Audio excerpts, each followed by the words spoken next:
The 105th edition of the Tour de France is racing towards its next phase. Through the Massif Central, it was a race in two halves yesterday. The breakaway and then the peloton in the battle for yellow. Much of the same to Carcassonne could be expected this afternoon. The opening climb of the day comes after just 9 kilometres covered. It's then on to a Category 2 climb. The final climb of the day, the Pic du Nord, is a Category 1 climb, but that tops out with still 40 kilometres to go to the finish line. Hello and welcome to stage 15 of the Tour de France. Matthew Keenan with you, joined by three-time green jersey winner, Robbie McEwen. Robbie, yesterday, the green jersey, Peter Sagan, was in the breakaway. And for all the classifications of what sort of riders can win on a particular day, he can win on just about any day. I've interviewed him in the past in other races and said, looks like it could be a Peter Sagan stage. And he laughed and said, they're all Peter Sagan stages. And they pretty much are, except for the very high mountains. Yesterday, you could say a phenomenal performance. But when you're talking about Peter Sagan, you just say, performance normale. Fourth place on the stage, extending his lead in the green jersey competition. That is all over as long as he gets to Paris. I would be surprised if he got in the break again today, but I wouldn't put it past him. So we take a fly over Le Gorge de la Dourbie. And Matt, our drive down from Mende to Carcassonne last night, a little bit of a difficult getaway out of the Massif Central, but didn't we take some breathtaking roads through the gorges to get here? It was a detour that you classify as a win. The road was blocked trying to get out of Mende, so we went the long way around. It worked out about the same time, but we were way in front with the views that we got to enjoy. This is the Hotel of Saint-Bussy that we're now getting a chance to take a look at. It was built between 1672 and 1678 by Jacques Duchesne, who was part of the King's Council, specifically overseeing the waters and the forests in this region, and he was a tax collector. And that hotel had huge renovations throughout the year of 2000 and is now a place where you can go and stay overnight. The winner of the stage yesterday in the Astana colours, Omar Fraile. It had been a winless tour last year for the Spanish. They did win one stage in 2016. Slightly dry spell for them. So popular was the win at home that he got onto the front page of the sporting newspaper there, Marca. He managed to get football off the front page, which doesn't happen often in Spain.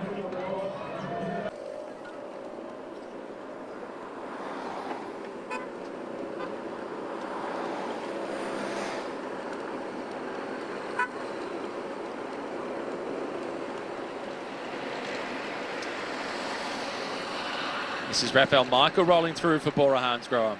Cole Braley for the Bahrain Bernard for Trek Segafredo. This is Nicky's aunt of Sunweb.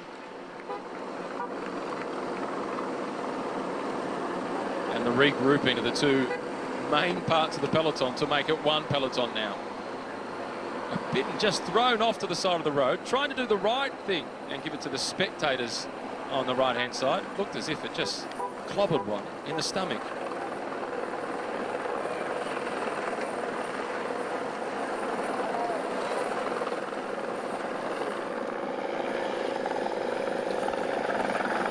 Kwiatkowski from Team Sky with the red on his helmet, the Polish national champion. He'll be relieved as we see Gianni Moscon return to the peloton with a load of Bittens on board to be able to share with the rest of the riders from Team Sky at the front. Kwiatkowski really pleased that Luke Rowe has made it back. Unfortunately now for Luke Rowe, after having done all that chasing, he's now in a position where he'll go to the front of the peloton, as he did yesterday, and spend all day just setting the tempo. Well, it's a tough job for Luke Rowe, but one that he loves doing and takes great pride in. And, really, his work cut out for him today. But I honestly think the hardest part of his day is done. Surviving early, getting back to the peloton. After that, riding on the front at his own tempo, behind a group where the best on GC is at 29 minutes. He's done the hard yards. He's riding towards the rest day. Everybody in the race will be looking forward to that rest day. Super performance by Peter Sagan. Bridging across to this group And in the process, he dragged Rafael Micah with him. Rafael Micah from the Bora Hansgrohe team. You'd imagine that he is their #1 rider for the stage win today.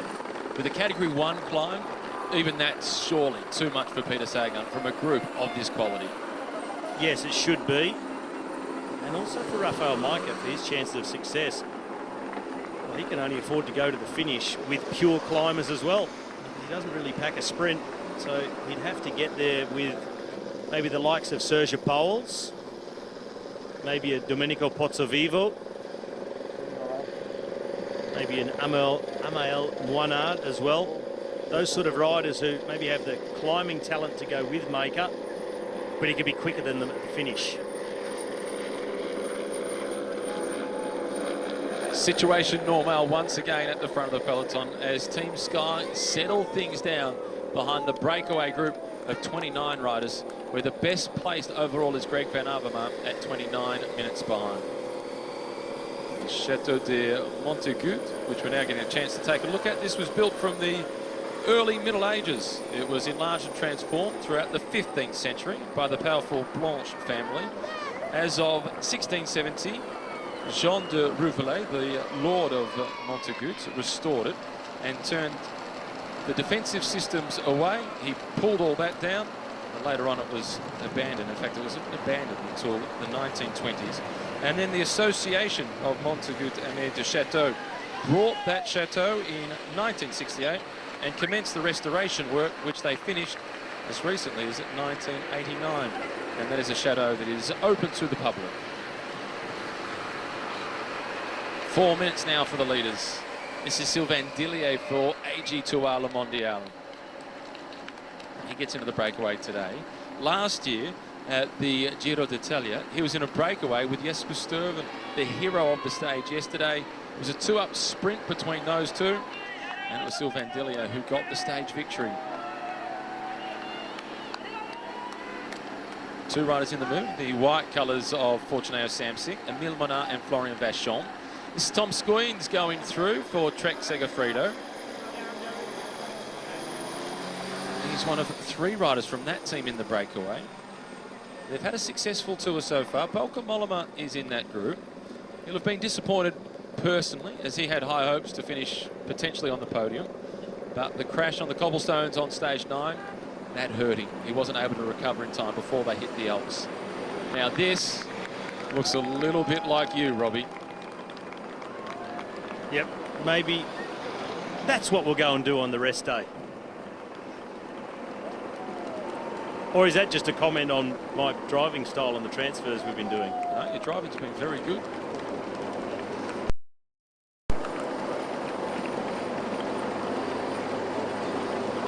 Not all of it's been on-road, but when you're trying to get away from these stage finishes, sometimes a dirt track is the most efficient way to do it. Get rid of the flares, people. They don't belong at a bike race. And the look on Luke Rowe's face says it all. And Geraint Thomas. Oliver Naesen, the rider from AG2R Le Mondial, tried to slap the flare out of that spectator's hand. There was a photo that was taken on Alpe d'Huez with a spectator on the side of the road letting the flare off whilst holding his nose, so as he didn't have to breathe in the flare. Yet he's exposing the riders to that flare when they're at a maximum effort on Alpe d'Huez at the end of a brutal stage. It's appalling behaviour. That's where immediately the gendarmes should take action. Remove the people and the flare. I've got an idea what they could do with the flare while removing the person. I bet you have. This is Fabien Grelier now at the front for Direct Energy. Might lead to them leaving the tour with smoke coming out their ears. Could well do. Sounds like a Looney Tunes cartoon. This is Vietti rolling through to the front. Now Peter Sagan. Incredible to see Peter Sagan in the breakaway yet again.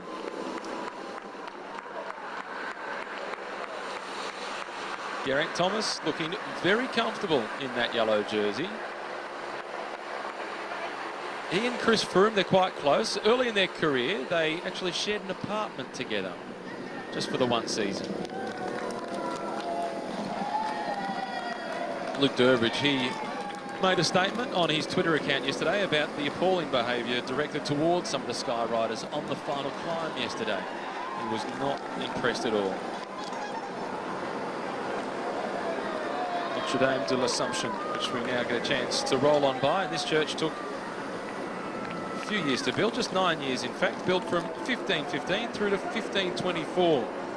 And it was built to replace the old church, which the locals have classified as being too small. And this one is a big one.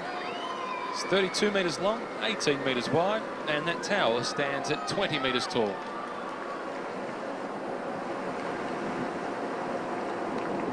And a nice view from the top of the tower.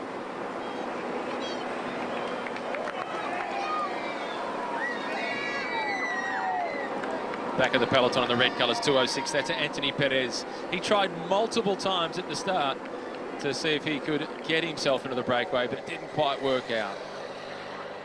This is the break. The two Danes from the Astana team in the breakaway today. Magnus Cort Nielsen and Michael Valgren. Balco Mollema loaded up with water bottles from Trek Segafredo. A few smiles now starting to appear in this group. They are on to the Category 2 climb, and you can see the Col d'Issy, just how long it is. 10 kilometres in length with an average gradient just shy of 5%. It's extremely similar. So we have an attack already by Lilian Kalmajan. He'd like to narrow this group down. Kalmajan, he's got about 170 metres over the rest of the break, and maybe not all that comfortable with the gap they've built up so far. 4 minutes 20, but they're already on to the climb of the Category 2. Wants to keep it pushing on. We'll see if there's anyone willing yet to join him on this long-range move. It's optimistic from this far out. Yesterday, well, they didn't get the chance to go and try long range. They were beaten to the punch and left behind. So we see Le Chateau de Fayette.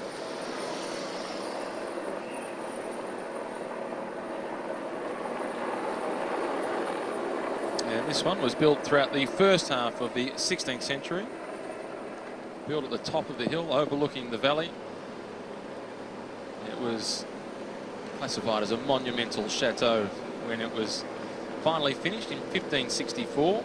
It's been listed as a historical monument since 1931. It's open year-round, and they host plenty of receptions, weddings, and also business seminars.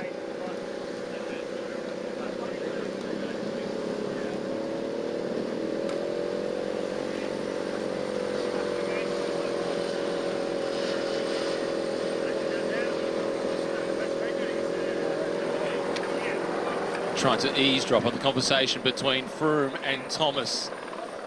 It was interesting yesterday, the response to a question to Geraint Thomas about winning the Tour or otherwise. He said that the priority is for the team to win. Of course I'd like that to be me. Of course he would. That's only natural. But will we see any tension within the team between those two? I don't think so. I think they're really good mates, for one thing. There's definitely not the Wiggins-Froome divide between the two, like we saw in 2012. Of course, Froome would love to win a fifth, and he came here as team leader, but as he said himself, it'd be quite ridiculous of me to be attacking Geraint. It'll have to be a case of someone else attacks, Froome is able to go with the move, and Thomas is unable to.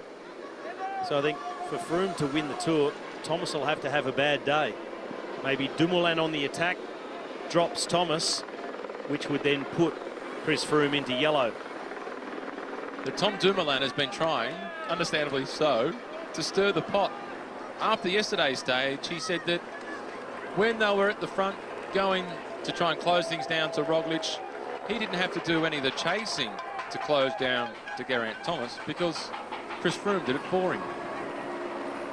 He also acknowledged how strong they are, those two as a combination, but he just wanted to send them another message to let them know he's right in this race. He said he feels better than he did at the Giro, and he feels better than he has at any Grand Tour throughout his career.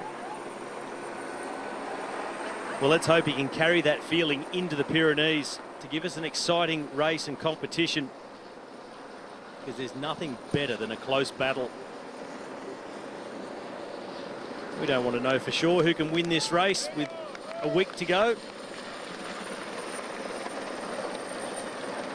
Well, there's already some riders in this race that know they can't possibly win this race with a week to go.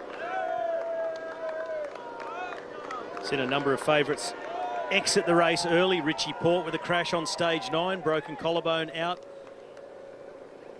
Also Vincenzo Nibali on Alpe d'Huez with a fractured T10 vertebrae. Rigoberto Uran, he succumbed to his injuries from a heavy fall as well. So a number of the big name contenders we have lost from the Tour already. And there's others still here, but so far behind now that they can kiss those hopes of a yellow jersey goodbye. Dan Martin, 10th at 6 minutes 54. And the Movistar trio sitting 6th, 8th and 11th. Landa, Quintana and Valverde. Valverde saying himself not coming here as one of the big favourites. He wasn't aiming for yellow in Paris, but he thought one of his teammates could. They're not completely out of it, but it takes something really special for them to be back in contention for yellow. Landa, 6th at 3 minutes 42. He's attacked, but then lost more time after that. They've controlled him, gone past him, and then away.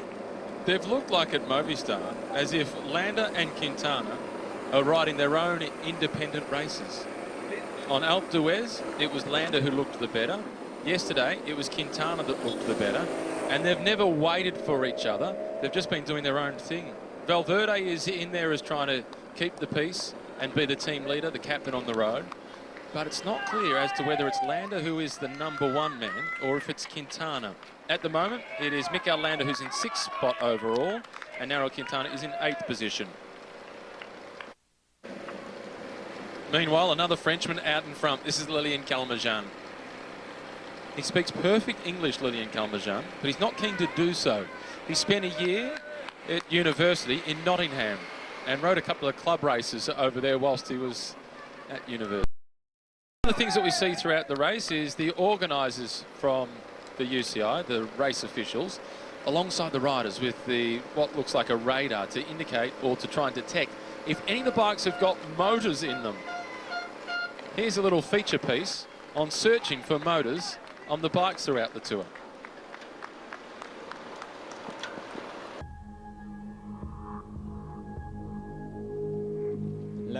Technological fraud gives riders an extra advantage, generally by using a motor to go faster.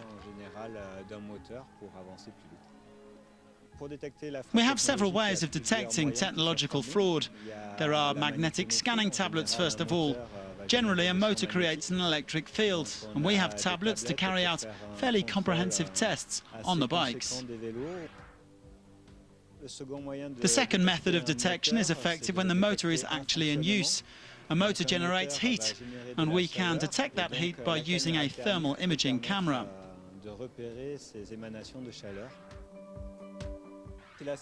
This is our X-ray unit, which we can use to produce X-rays of the bikes. It's a very effective tool. We have a clear picture of exactly what's inside the bike, and if there is evidence of technological fraud, we can detect it straight away. It means that the bike becomes an open book.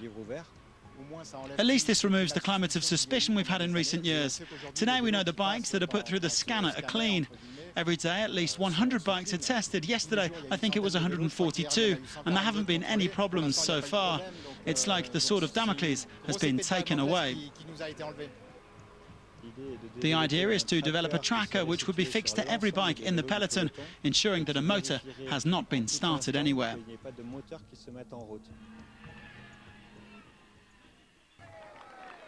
It's caused a lot of controversy, understandably, in the sport, because there's been a fair lack of trust of the sport in the last 15 or 20 plus years. What's your take on that? I think it's a way of regaining some credibility, so that we're looking for everything, medicinal doping as well as electronic, technological fraud as they call it. And I would expect they'll never find a hidden motor in a bike in the Tour de France. They have found one, though, at the Cyclocross World Championships with a young Belgian female cyclist. Which was already a surprise, but I just don't see it happening but in the Tour, but it's a way of just showing everybody we're looking at absolutely everything. Want to be completely transparent. Do you think it's necessary to do that testing? It's necessary to do all testing because wherever there's money to be made, I suppose, or glory to be had, power, doesn't matter what it is, sports, politics, there's going to be the temptation to cheat. Which is why I think it is necessary to do that testing, because it only takes one to spoil the reputation of many. To a gap of over a minute 12 now, but they're still just working together, setting a decent pace. We're at the back of the field. Good news for Arnaud Démare. He's now inside 2 minutes behind the peloton, and we'll be getting a little more confident about surviving. Over the top of the climb, maximum points for Lilian Calmejane. The top of the Col d'Issy, he collects 5 points in the race for the King of the Mountains jersey. He's 1:14 in front of the breakaway group of 28. He'd be hoping, surely, that somebody else would come across to him. It is long range. This is a big attack so far from home. Bit of a reaction coming. Sergio Pals now for Dimension Data.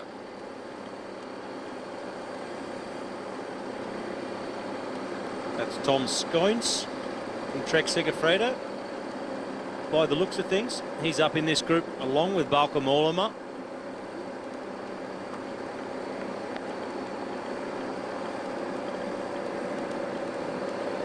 The 3 riders in that breakaway group for the Trek Segafredo team. In addition to Tom Scoins and Bauke Mollema is Julien Bernard.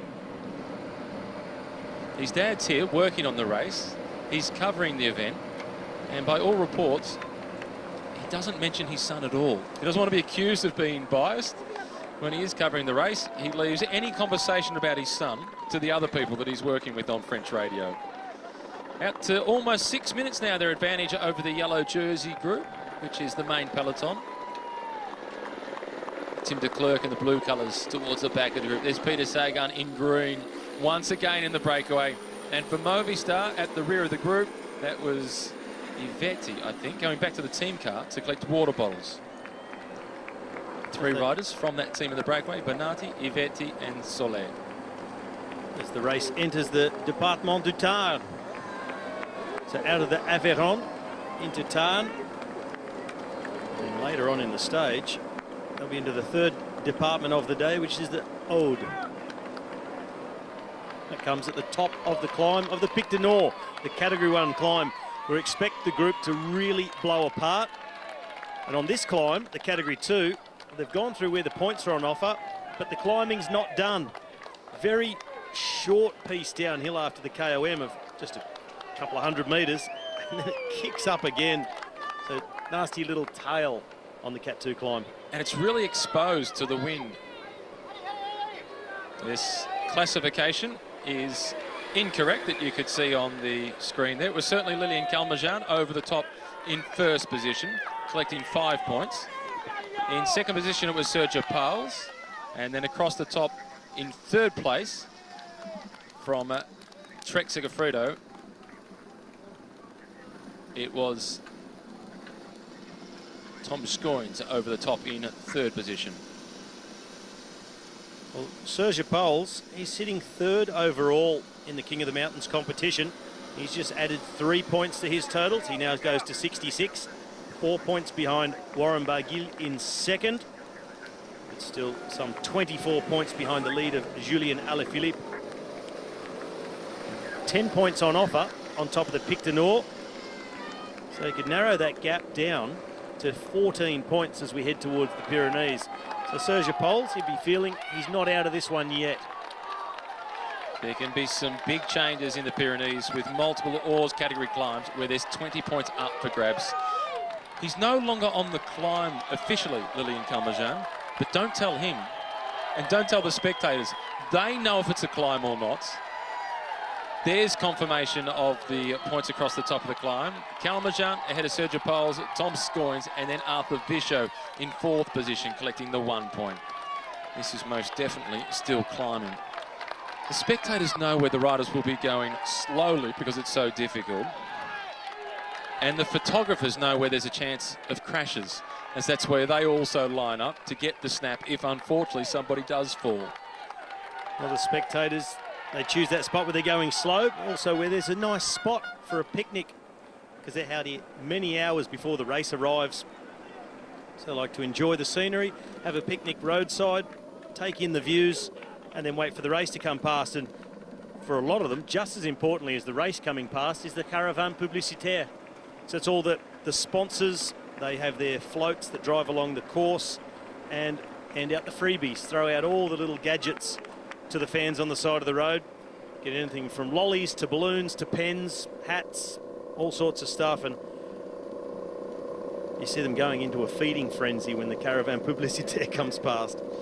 The elbows come out. There'll be an 8-year-old and an 80-year-old fighting for the same piece of marketing material that's been ditched off to the side of the road. Yeah, sometimes it's a bit more sad than it is funny.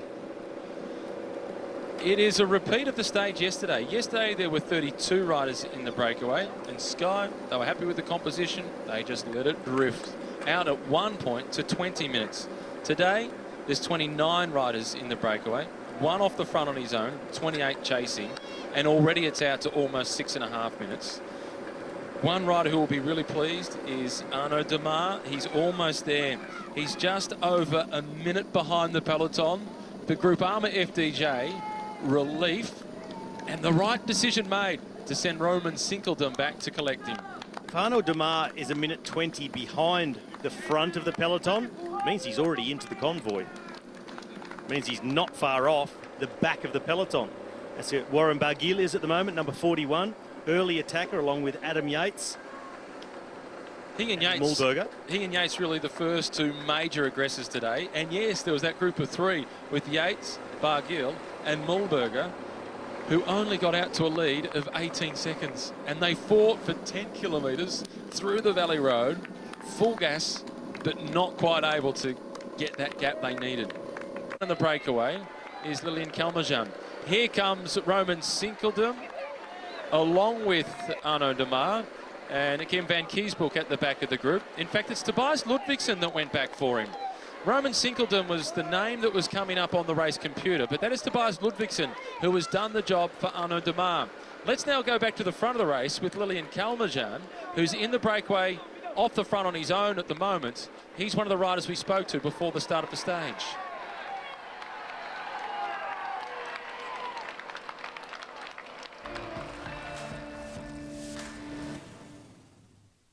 Well, the fact that we're racing near my hometown is an extra source of motivation. I'm sure I'll get a lot of support. All that means it's a special day, and it definitely adds some pressure. But I thrive on the pressure. I love a challenge, and it's a huge challenge to try to win the stage today. I'll have to get into the breakaway and then hope it goes all the way, and that I have good legs. The Pic du Nord takes no prisoners. It's really tough. And the guy who is first over the top of the climb won't necessarily go on to win the stage. We'll have to see.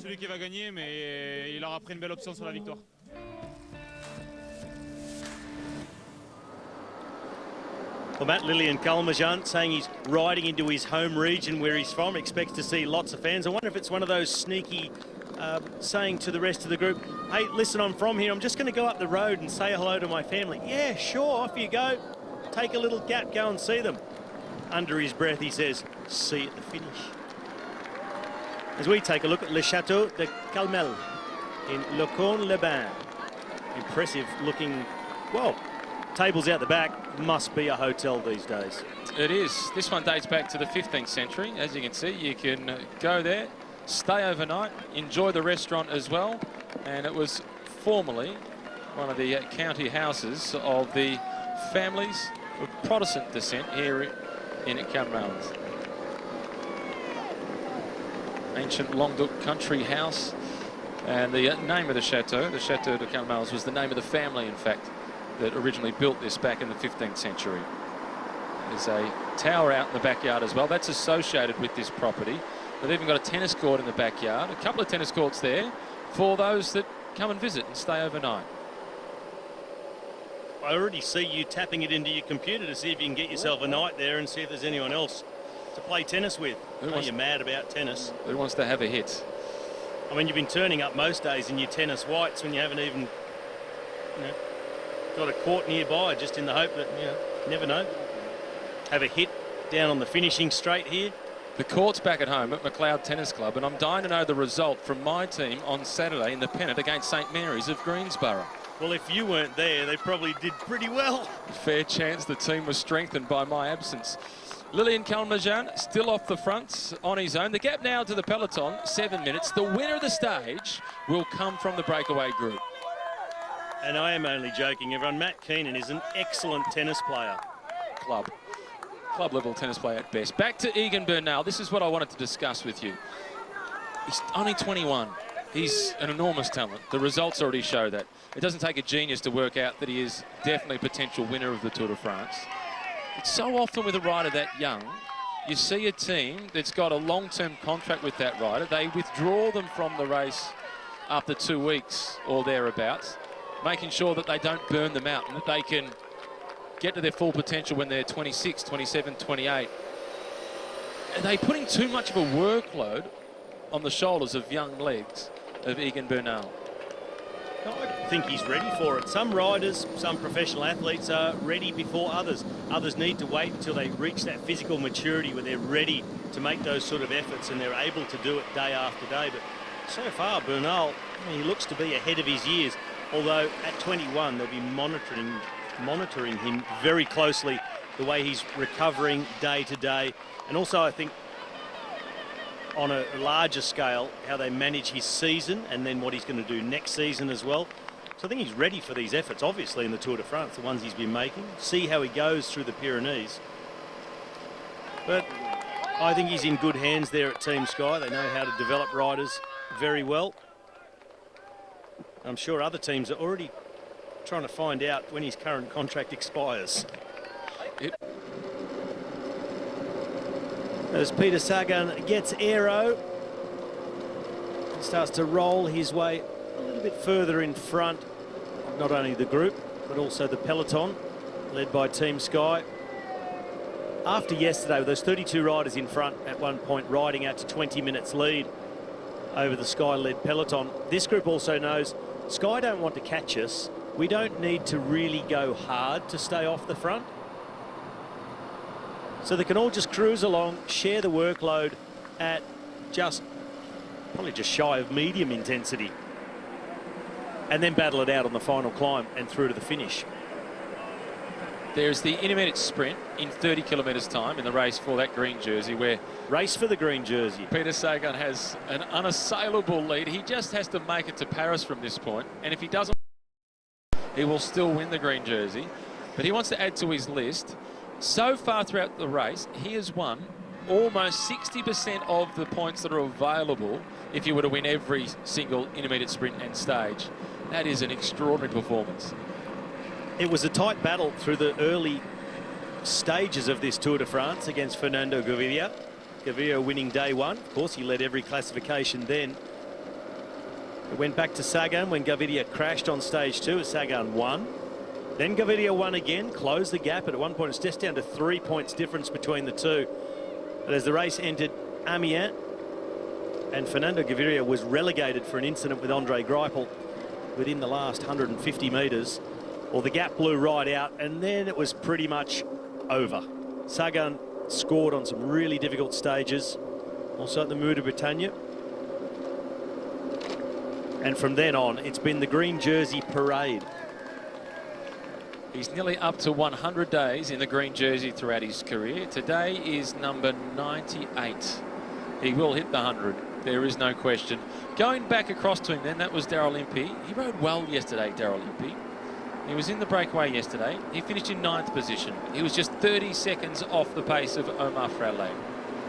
Here comes the yellow jersey, Geraint Thomas, returning back to the peloton, being escorted by the other Welshman in the race, Luke Rowe. Two riders who have spent a long time together throughout their career. And as loyal as Luke Rowe is to Chris Froome, I'm sure he'd love to see Geraint Thomas win the Tour. Again, he's not happy with the situation. Nicky understands that there are much stronger climbers in this group than him, but he is still trying to work out a way to win.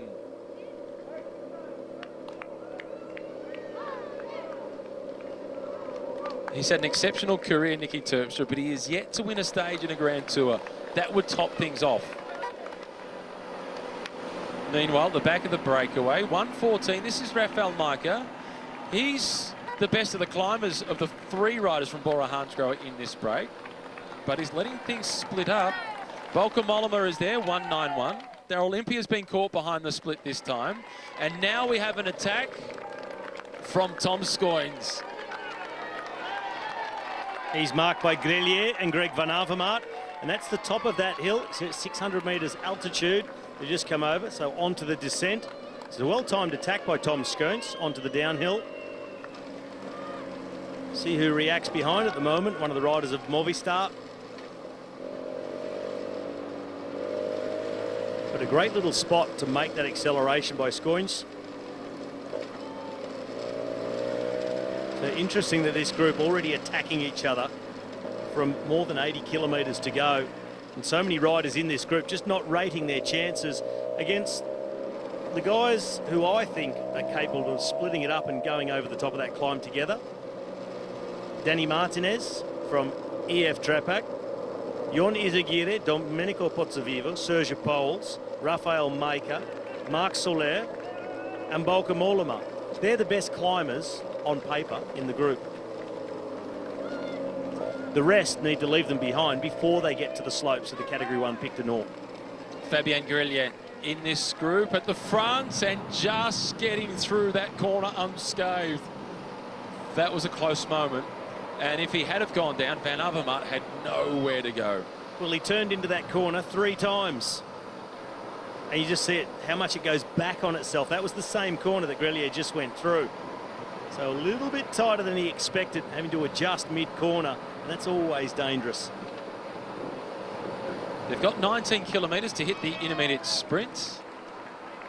And roughly 23, 24 kilometres before they hit the base of the climb, where one of the big decisions of today's stage will be made. No interest from Team Sky. They're happy with the situation. It's back out to 8 minutes and 25 seconds. Well, the only big choice here is, what do I want to eat first? Do I go with the rice tart? Or do I go with the savoury little bread roll with some ham and cheese in it? Back of the bunch on the left, number 53, Heinrich Hausler, the Australian from Bahrain Merida. And here at the back, 184, Jerome Cousin. He's the rider with the most kilometres off the front of the peloton so far in this Tour de France. And the competition there is against his own teammates. There's been so many breaks. Jerome Cousin, 638 kilometres off the front of the race so far. In second, Lilian Calmejean with 438, but he's in the break today, so he'll be adding to that total. The third most breakaway kilometres ridden, Sylvain Chavanel, 1, 2 and 3, Direct Energy. 4, also in 5th. 4 is Thomas de Gendt. 5th, again, Direct Energy with Damien Goudon. So of the 5 top riders with kilometres in the breakaways, it has been Direct Energy with 4 of those men. And again today, they have 3 in the break. Calmejean, we've already seen him slip away for a little while. He then conceded, went back to the rest of his breakaway companions. And now in this group of 3, Fabien Grelier is there in the black and yellow colours, living dangerously, trying to keep up with Greg Van Avermaet. Sagan coming across now. And it was to be expected. You get on a descent, it's a little bit technical. If he's not in the front, he's going to get himself there, Peter Sagan. He just wants to shut this down for Rafael Majka. Get the impression Sagan really not interested in going for the stage win, trying to get himself away from the rest before the climb, trying to set up his teammate for a big attack. So I'm sure we'll see this race explode when we come to that Category 1 climb. 77 kilometres left to race. We've got the intermediate sprint with 60 kilometres to go, so in just under 17 kilometres time. And a kilometre or 1.5 after that intermediate sprint, we start that climb, Category 1. And the first ramps are steep. Tom Scoynes at the front for Trek Segafredo, forcing the chase from behind. Sylvain Dillier is now scurrying across the gap. He closes it down for AG2R Le Mondial. He was the rider who finished second this year behind Peter Sagan at Paris-Roubaix. And Sagan was full of praise for the former Swiss national champion, saying he matched me turn for turn across the cobblestones. This is the split within the group, and the two riders from Bahrain Merida are in the second group.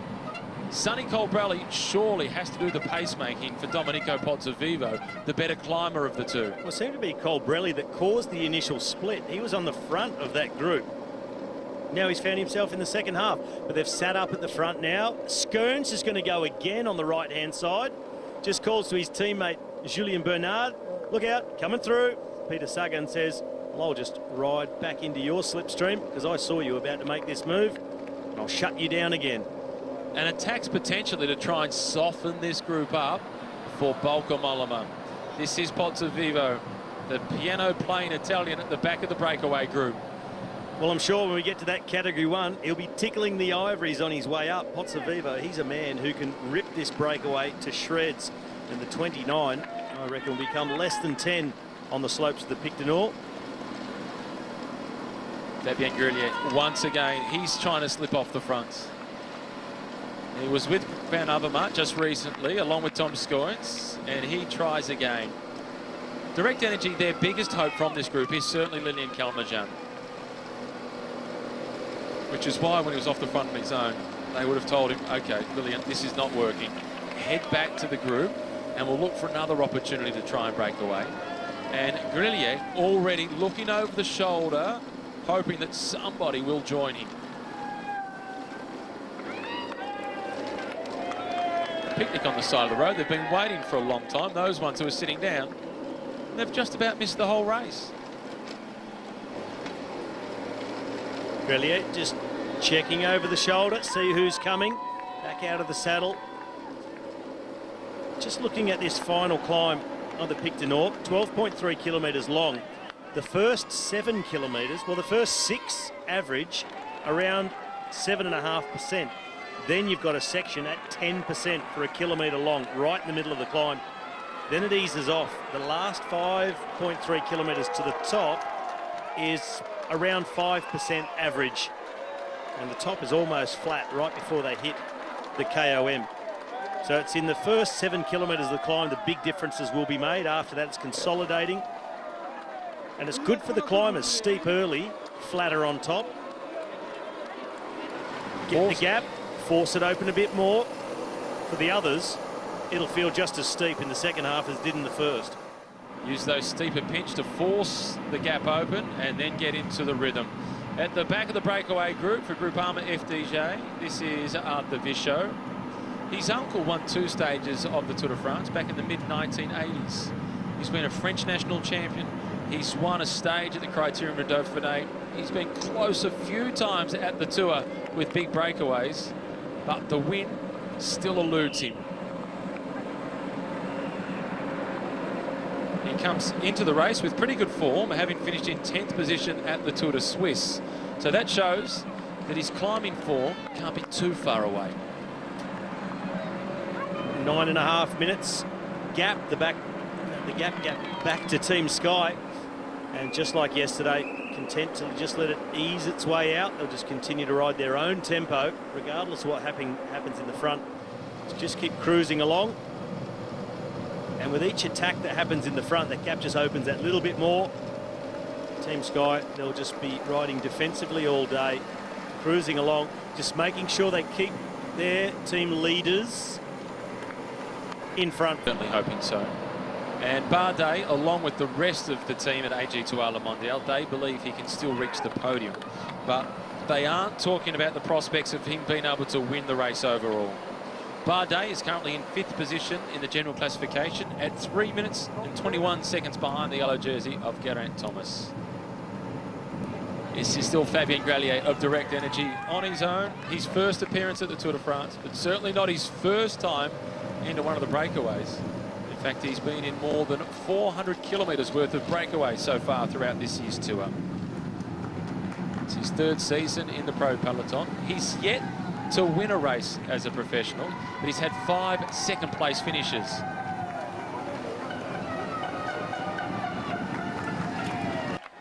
definitely Magnus Cort Nielsen is quick enough to win in a small group sprint. I think you'd have to get rid of Peter Sagan, or even that would be a close competition. But I really do believe we're going to see that the best climbers of this group go on the rampage on that climb. Chances like this don't come around so often, and they can't afford to give the fast men an easy ride. And at the moment, Direct Energy, they're using their numbers, 3 riders in the break, to get one man up the road with Fabien Grelier.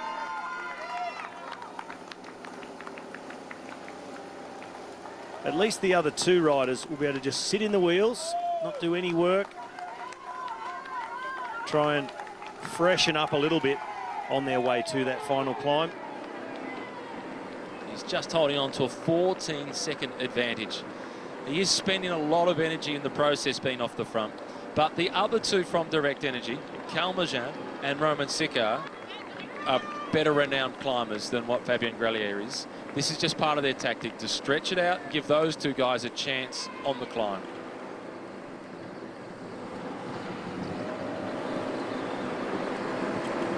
Rear end of the main peloton. Good to see Arnaud Démare make it back into the peloton, along with Gim van Kiesbroek and Roman Sinkeldam.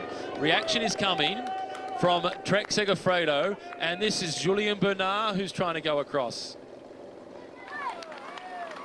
So the race starting to take shape. We're not far out from the intermediate sprint for the green jersey points. Peter Sagan not too intent on taking first place through there. He will if it falls into his lap.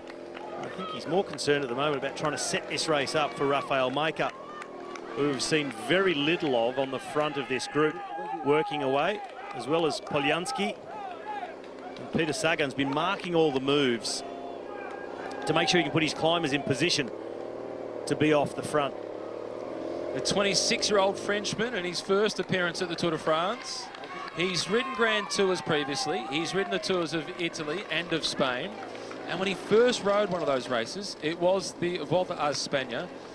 And he spent a lot of time on the front, chasing breakaways, trying to set up sprinters within his team, also looking after the general classification rider there. And he really enjoyed it and said he's looking forward to the day where he can go on the breakaway and try and win a stage himself. Today, he's doing precisely that. Exactly. The day has come and the break has reached 10 minutes advantage.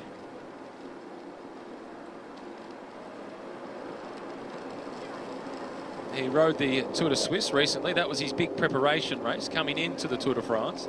He finished 26th in the Tour de Suisse. And to finish 26th position there, the climbing legs have to be reasonably good. Not top end with the big climbers, but certainly strong. But that definitely means your front group over the major climbs right up until the finale, when it blows apart on the final uphill finishes. So 26 may not sound like much, but in the Tour de Suisse, it means you've gone over some very high mountains in the front group throughout the day, and consistently day after day. Warming up at the finish line. It's 27, 28 degrees here at the finish line. Similar temperatures down through the valley roads. A bit of relief as they head into the woods and get some shade. They'll be grateful for that, no doubt. Meanwhile, back at Team Sky, it is still Gianni Moscon and Wout Poels doing all of the pacemaking. And it is his hometown where the intermediate sprint will be held in Mazamet. Peter Sagan, he needs to make up 40 seconds on those 2 leaders to collect another 20 points. I can't imagine he's too concerned about that, as he has a pretty much unassailable lead in the race for the green jersey. Also, right after the intermediate sprint, the climb starts. And the fact these 2 have 40 seconds, I don't think that's going to be of great concern to the riders behind, Grelier and Julien Bernard. With all due respect, I don't think they're going to threaten the likes of Pozzovivo and Rafał Majka when they're on the attack on that climb. We see l'Église Saint-Jean-Baptiste in Boissezon.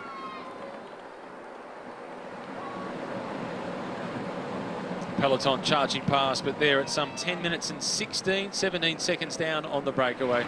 Again, a race in 2. But do you think that we'll see much action from that yellow jersey group over the top of the final climb, given it is 41 kilometres from the finish in Carcassonne? I don't think we'll see a whole lot from the top of that climb. Had the finish been right at the bottom of the descent, then yes, there'd be a race over the top to lead, and the likes of Romain Bardet seeing if he can take some time back. Just the fact after the end of the really fast part of the descent, there's still another 25 kilometres to go. From 25 to 17, it still goes down, but nowhere near as quick. It's a real pedalling downhill from there. I think it's just too far for someone like Bardet to go on the attack and realistically hold on and keep a gap to the finish. The chase is on from this group. That was Ivetti that you saw at the front from Movistar. He's one of the lesser climbers from Movistar, and particularly within this breakaway with Marc Soler in the group. So he wants to close things down to the 2 leaders, or at the very least contain them. The big hope for Movistar today is certainly Marc Soler. This is Magnus Cort Nielsen now going through to the front for Astana. And we return to the fronts and the white colours of Julien Bernard. Well, 3 kilometres now away from that intermediate sprint. Building the gap out towards a minute, but just looking at that chasing group, there's riders there who are going to lay it on the line for their teammates. There's 3 kilometres to go. Test the sprint. They need to keep on working together. No, this shouldn't interest either of them. I'm sure they're not even on the board yet as far as points go in the green jersey competition. It'll make no difference. Grelier's picked up some points through being in breakaways so far, but certainly nowhere near this man, who's still just smiling and chatting, talking to Daniele Benatti in blue from Movistar. Former teammates at the Liquigas team, those two. And also making sure they just keep the pace up, and it just shows you that Peter Sagan is more focused on Rafael Majka than he is on himself. And Sagan also, he'll just make sure he stays up near the front to pick up some points, keep the total ticking over, rather than be worried about what's behind him. Second, third place is so far back. Maybe he's focused on setting a new record in the green jersey competition. Breaking his own record. Julien Bernard on the front for Trek Segafredo. In second position in the black colours, it is Fabien Grelier of Direct Energy. Mazamet is the town that they're now riding through. One of the local heroes, Laurent Jalabert, from this town, a 2-time winner of the points classification at the Tour de France. Also had that famously horrific crash at the start of the Tour de France of 1994. Julien Bernard connecting the points. That crash with Laurent Jalabert, along with Wilfred Nellison at the start of the Tour in 1994, was the result of one of the policemen, a gendarme on the side of the road, stepping out to take a photo of the race coming towards them and not allowing for the fact that the camera falls short into the gap between him and the riders, right in the middle of the sprint, and was hit head on. It was a horrible crash. Out to 11 minutes. The gap for these two over the chasing group of 27 is 57 seconds. Race radio just telling us they've hit the minute mark, these two. But back in the chasing group, Polyansky on the front, Rafael Majka in his wheel, and Peter Sagan in green, just making his way around the outside to pick up the points. Greg Van Avermaet, he'll follow that wheel. He's not going to try and out-sprint him, but Van Avermaet, he is just such a competitor. He'd race for anything. Well, he sits in 6th position in the points classification, and the points that he has collected there now moves him up to 5th place. I'm not 100% sure, but I think the prize money in the green jersey competition is for the first 3, so it hasn't yet got him into the prize money. But there may be some of those sprinters in front of him that don't finish the Tour. Including Arnaud Démare, who was on the ropes today and is only a few points in front of him. Van Avermaet's not far away from a top 3 finish there. Greg Van Avermaet has never gone through a race anonymously. Regardless of the terrain, he finds a way to get himself somewhere on the results sheet. He finds it hard to go through a stage anonymously. Doesn't matter if it's Flat for the sprinters, cobbles, medium mountain. The high mountains, he's in the yellow jersey, defending himself with attacks, increasing his lead in yellow on that first hard day in the mountains to Le Grand Bernard. Peter Sagan just dropping back to the team car for drinks as they're almost going to start the climb. Van Avermaet and Sagan have had a really good rivalry in the one-day classics. And Peter Sagan looked at the course at the Olympic Games in Rio and thought, that might be a little too hilly for me. I'll ride the mountain bike race. Greg Van Avermaet, he rode the road race. Not only did he ride it, he won the road race. Can't help but think that Sagan would look at that and figure, if Van Avermaet was able to win, I might have been a chance to win that Olympic Games gold medal. Definitely a chance, but he wanted to go back to his first love of mountain biking. He'd never got the chance to ride an Olympics on the mountain bike. And I had the impression that year he just felt a little bit jaded by the road racing. He even said yesterday, a bit of a boring day in the break. Not enough jumps in road racing, apparently. But unfortunately for Sagan, after making a very good start in the mountain bike race in Rio, he punctured, and that put him out of the running. And a lot of fans were upset by his puncture because they missed out on what could have been a fantastic spectacle. I think able to battle maybe his way onto the podium. I don't think he would have beaten the real specialists, though. Here's a look at the profile of the climb. It is steep at the bottom, and then there's that black pinch in the middle. It's then fairly consistent the rest of the way up to the top. What are your expectations on the climb from the group that are at 1 minute behind our leading two?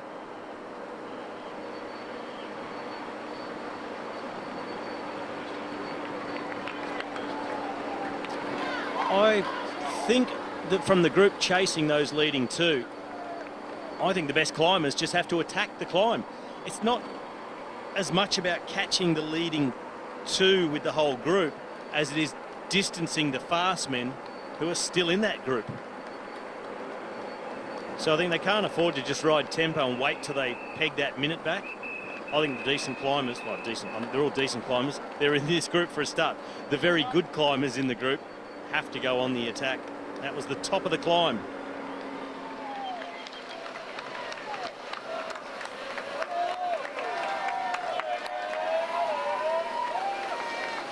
Our two leaders still with a 1 minute advantage. The peloton, they're heading towards the town of Mazamet, which we've already spoken about as being the hometown of Laurent and Nicolas Jalabert. It's also the hometown of Christophe Basson, who rode the Tour de France in 1999, but is probably best known and most famous for speaking out against doping within the sport.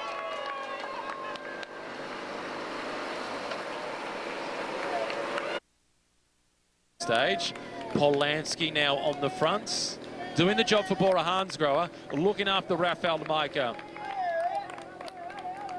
Tom Schoen in second position. His teammate, Julien Bernard, is up the road to the tune of 2 minutes and 5 seconds.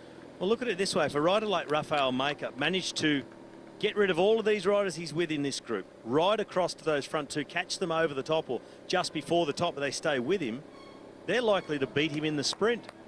They're a little punchier than Rafael Majka.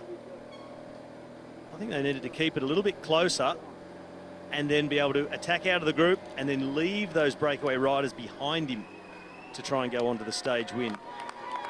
It would come as a huge surprise not to see Rafael Majka attack on this climb. Sagan has been doing some work for him. Now it's Polanski who's on the front setting the tempo. So it is up to Rafael Majka to finish it off. Unless he says, listen, I don't feel I have the legs to get away from everybody. What about we just ride good, steady, hard tempo for Peter? Because we know he can wrap up the rest of this group in a sprint. Sergio Pols, he doesn't want to wait for Peter Sagan to get over the top of this climb. The Belgian from Dimension Data, he now stretches the legs. Harada it is in second position. Magnus Cort Nielsen for Astana is in third spot. Then it's John Izagirre, followed by Domenico Pozzovivo, the two men from Bahrain Merida. Damien Howson, he's holding his own up at the front of the group, and it's splitting up. Marc Soler is having to cross the gap because he's been riding at the back of this group for so long. But he's just been waiting. It's Majka in front of Damien Howson and behind Pozzovivo. So the better climbers immediately coming to the fore on these steeper slopes at the start of the climb. Little split. Another rider in this group who's still in the front portion of it that they'll need to get rid of before the top of the climb is the rider from Sunweb in the black and white colours, Nicky Assant. He's on the wheel of Damien Howson, who has the yellow and black colours on.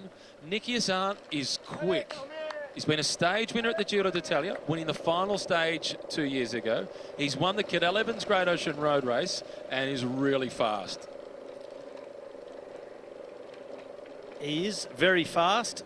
I'm not sure he can match a Peter Sagan. Wouldn't be far off though, Nicky Assant. He's pretty rapid. But these two riders, they're fighting to defend a 2-minute lead.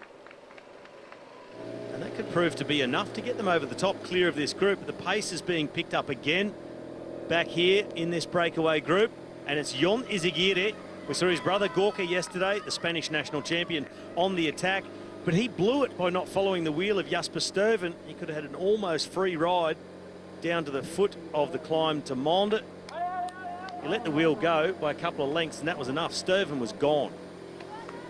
And the rider that he was arguing with was from Dimension Data. It was Tom Jelte-Slagter. And now we're finding Bahrain Merida and Dimension Data at the fronts, as it's Domenico Pozzovivo who bounces forward and tries to split that group up.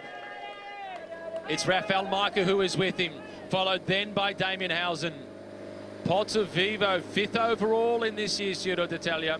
He was on the team, brought here to look after Vincenzo Nibali, who unfortunately crashed out on the stage to Alpe d'Huez, finished the stage, but had a fracture of the T10 in the vertebrae.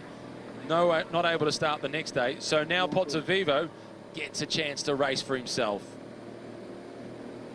Well, the group's splitting now. We see some riders being distanced at the back.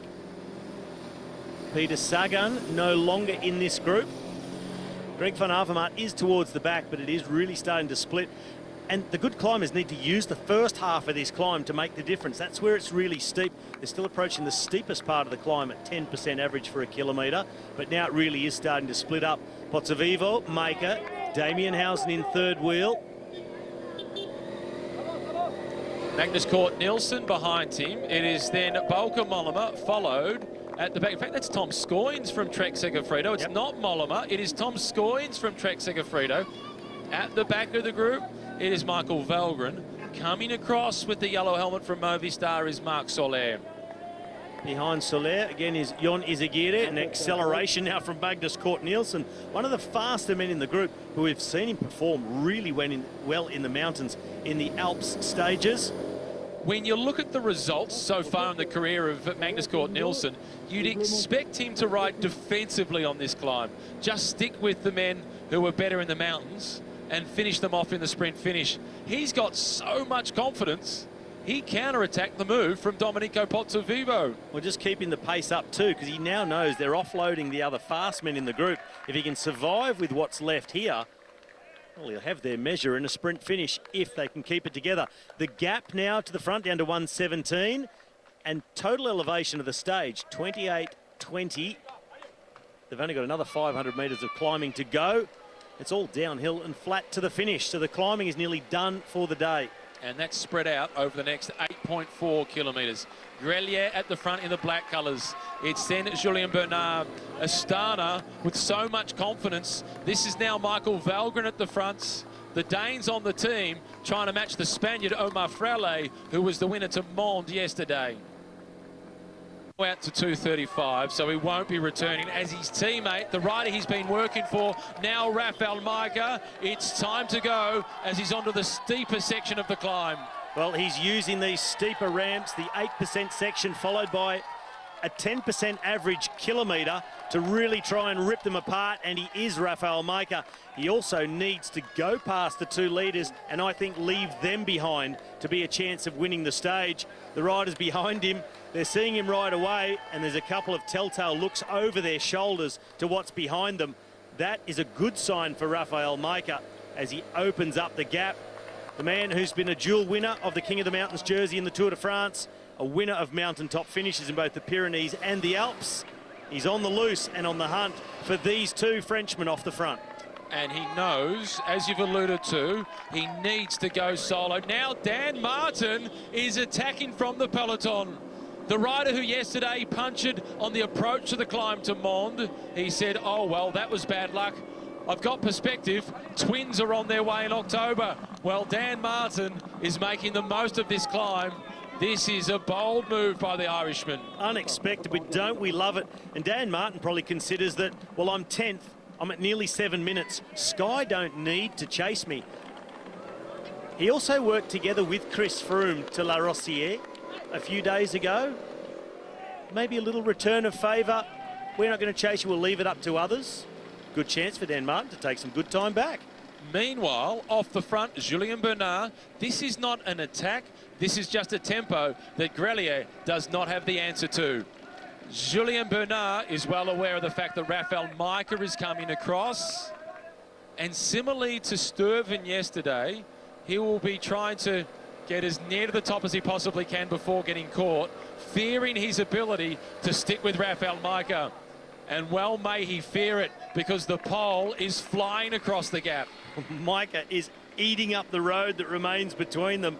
Already got Grelier in his sights and about to pass him. And we're going to get that shot. Here it is, Rafał Majka into the back wheel of Grelier. He picks which side he wants to pass him on. Inside, outside, there he goes. And Grelier, he will struggle to follow him even for a few metres. And there goes the gap. Rafał Majka now almost at the front of the race. There must be a little bit of fear in the body of Julien Bernard.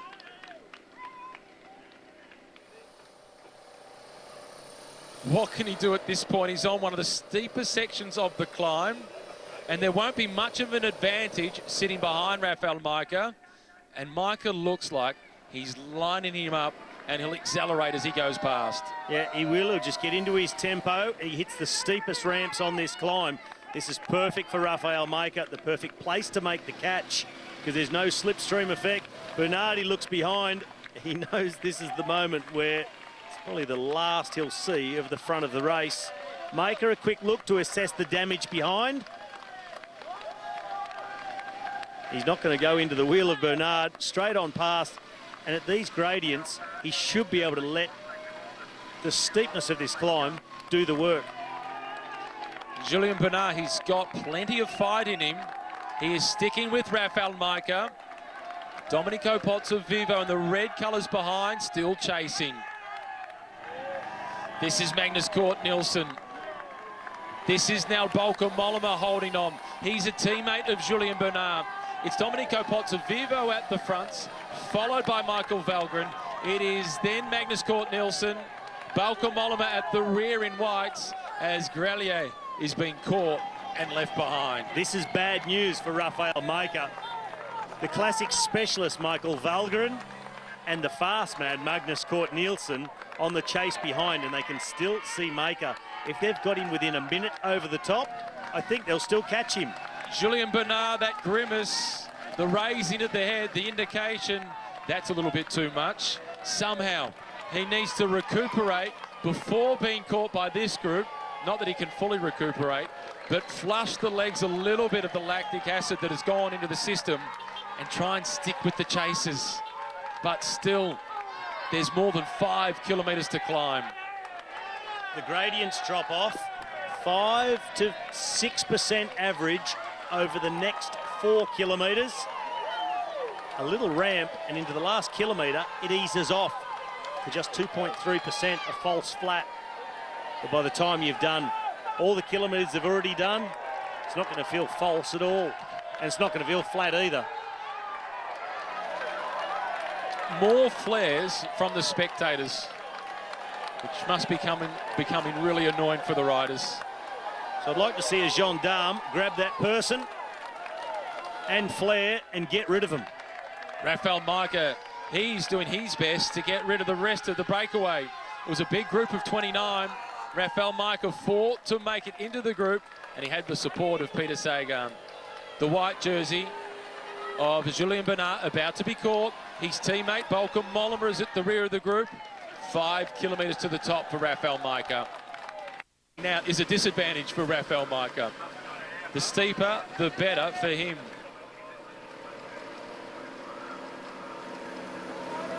Well, that sign, Le Tarn, the region, Le Tarn loves Le Tour.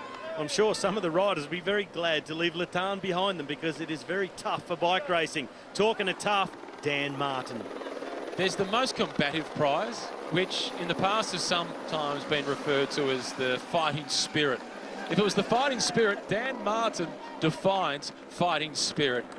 He's had crashes, he's had bad luck, but he's still there and he's still racing and he's still trying to improve his position in the overall standings.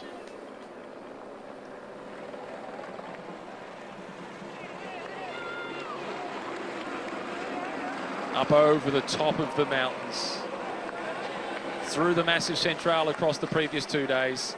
And again, as we saw yesterday, it's a race in two. Out in front for stage honours, and then those fighting for the overall classification back in the main peloton. With the yellow jersey of Geraint Thomas, he's not really under any pressure at all. Dan Martin in 10th position overall.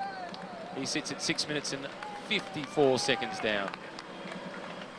The Cyclosportive for Laurent Jalabert, that is on the 19th of August this year, being hosted for the 17th time.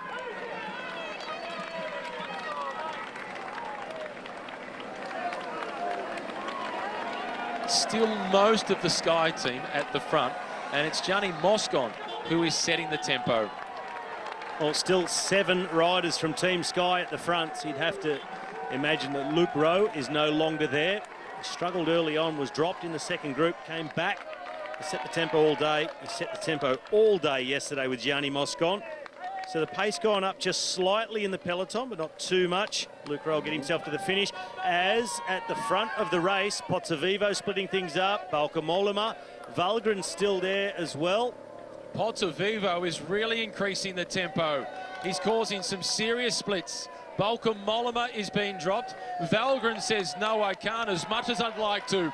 Calmejean, he has the legs of 12 months ago, but the next rider from Astana, Magnus Cort Nielsen.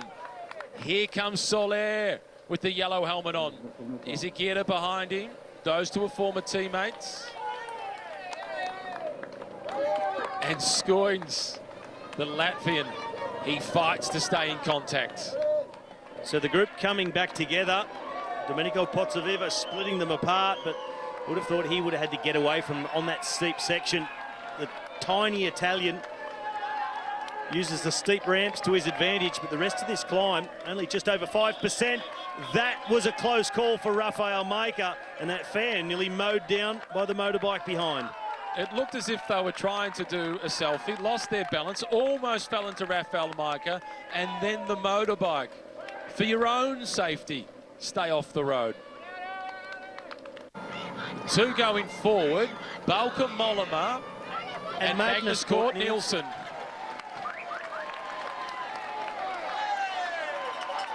Majka, the last few 100 metres and chance to open up the gap before he starts the descent, but the gap is not big.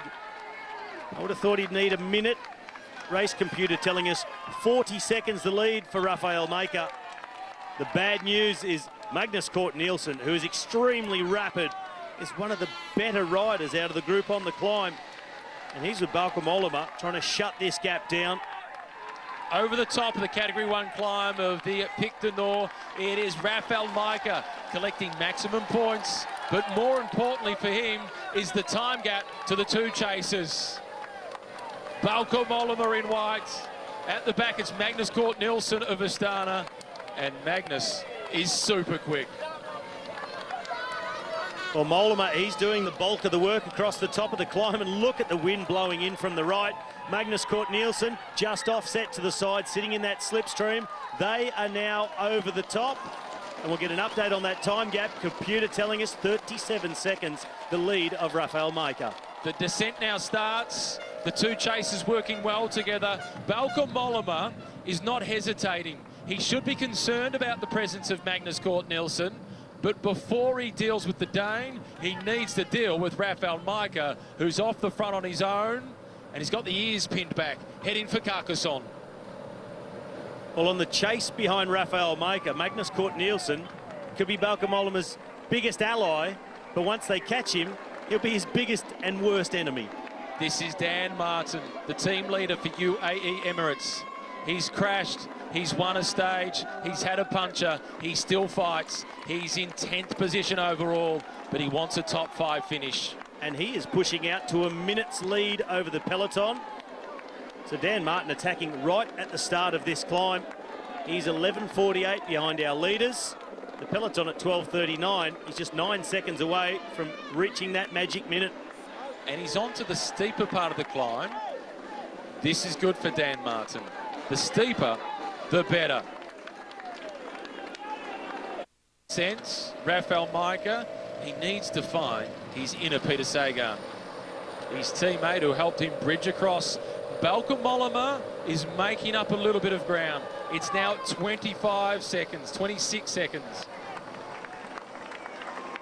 5 Ks to the top for the remnants of the peloton. Number 61, Adam Yates at the back of the group. I'm convinced he will get into the breakaway on Tuesday to Bagné de Luchon. Probably a more difficult breakaway to get in on Tuesday. Flatter roads in the beginning. The first 150 kilometres pretty flat before a mountainous finale. Today really suited him. Just a question of timing. Got away early, couldn't hang on. He'll wait for another day. The yellow jersey, Geraint Thomas, in conversation then with Steven Kruijswijk. Kruijswijk is 7th overall. He's still got a few minutes up his sleeve on Dan Martin. 3, in fact. Wonder what that chat was about with Kruijswijk. Maybe a little worried about Dan Martin coming back into the mix for a top 5 finish. Maybe just asking the question, are you guys going to pick up the intensity? Are you going to chase him? Or should we start? I think I know what the answer is. You want him, you go and get him. Rafael Majka, he's taking all the risks that he can on this descent. 74 kilometres an hour. At the back of the bunch, Pierre Rolland getting a bit of neutral service. That is not going to affect the outcome of this stage. Rafael Majka off the front, trying to defend the lead he built up. 37 seconds over the top of the climb. 27 seconds now to those 2 pursuers, Bauke Mollema and Magnus Cort Nielsen. Also not far behind the group of Pozzovivo and also Michael Valgren. Pierre Rolland back there getting that mechanical assistance with the chief commissaire just in front of him. He knows he couldn't have gotten away with anything that was outside the rules. That little push was just enough to be able to get the mechanical issues sorted out. Bauke Mollema chasing along with Magnus Cort Nielsen. This is the next group on the road. This is the group containing Lilian Calmejean. Michael Valgren is in this group. So too is Domenico Pozzovivo. Tom Scoyens is there in the white colours, sitting in 4th position. Here's the leader on the road, Bora Hansgrohe, aiming for their 4th stage victory. 3 already for Peter Sagan, and a stranglehold on the green jersey. Valgren and also Tom Scoyens. With these 2 riders in Mollema and Cort Nielsen chasing Rafael Majka, he wants to know what the time gap is. What is going on behind me? Well, Rafael, it doesn't really matter. If you want to win this stage, you've got to pin the ears back and try and hang on solo. You can't afford to be caught by any of these riders behind you because they're all quicker. He has another almost 20 kilometres of descending, and then it's the flattish run in to Carcassonne. Magnus Cort Nielsen, a dual stage winner in bunch sprint finishes at the Volta de España. He's got Bauke Mollema behind him. This is Izagirre, Jon Izagirre for Bahrain Merida. They have 2 in this group. Pozzovivo is at the back. The speed at 60k an hour, a little plateau section on the descent. They'll get past this and it dives down again through the forest, much steeper. That'll be to the advantage of Majka on his own. Not a big advantage to have 2 or 5 in the chase when it goes so steep downhill and gets more technical. The problem for Majka is going to be once he gets off the descent and that final 17 kilometres into Carcassonne. And the 2 groups chasing have almost merged. And that is even more bad news because that will then mean that there are 2 riders from Astana, 2 riders from Trek Segafredo, and at least one of those has to do some chasing. And they're all going to know about the speed of Magnus Cort Nielsen. They will not want to take him to the finish. First, they've got to pull back Maker, get the whole group together, or maybe not wait till they catch Maker, but attack out of the group and go across. They've got to get rid of Cort Nielsen. There he is from Astana at the front of these two.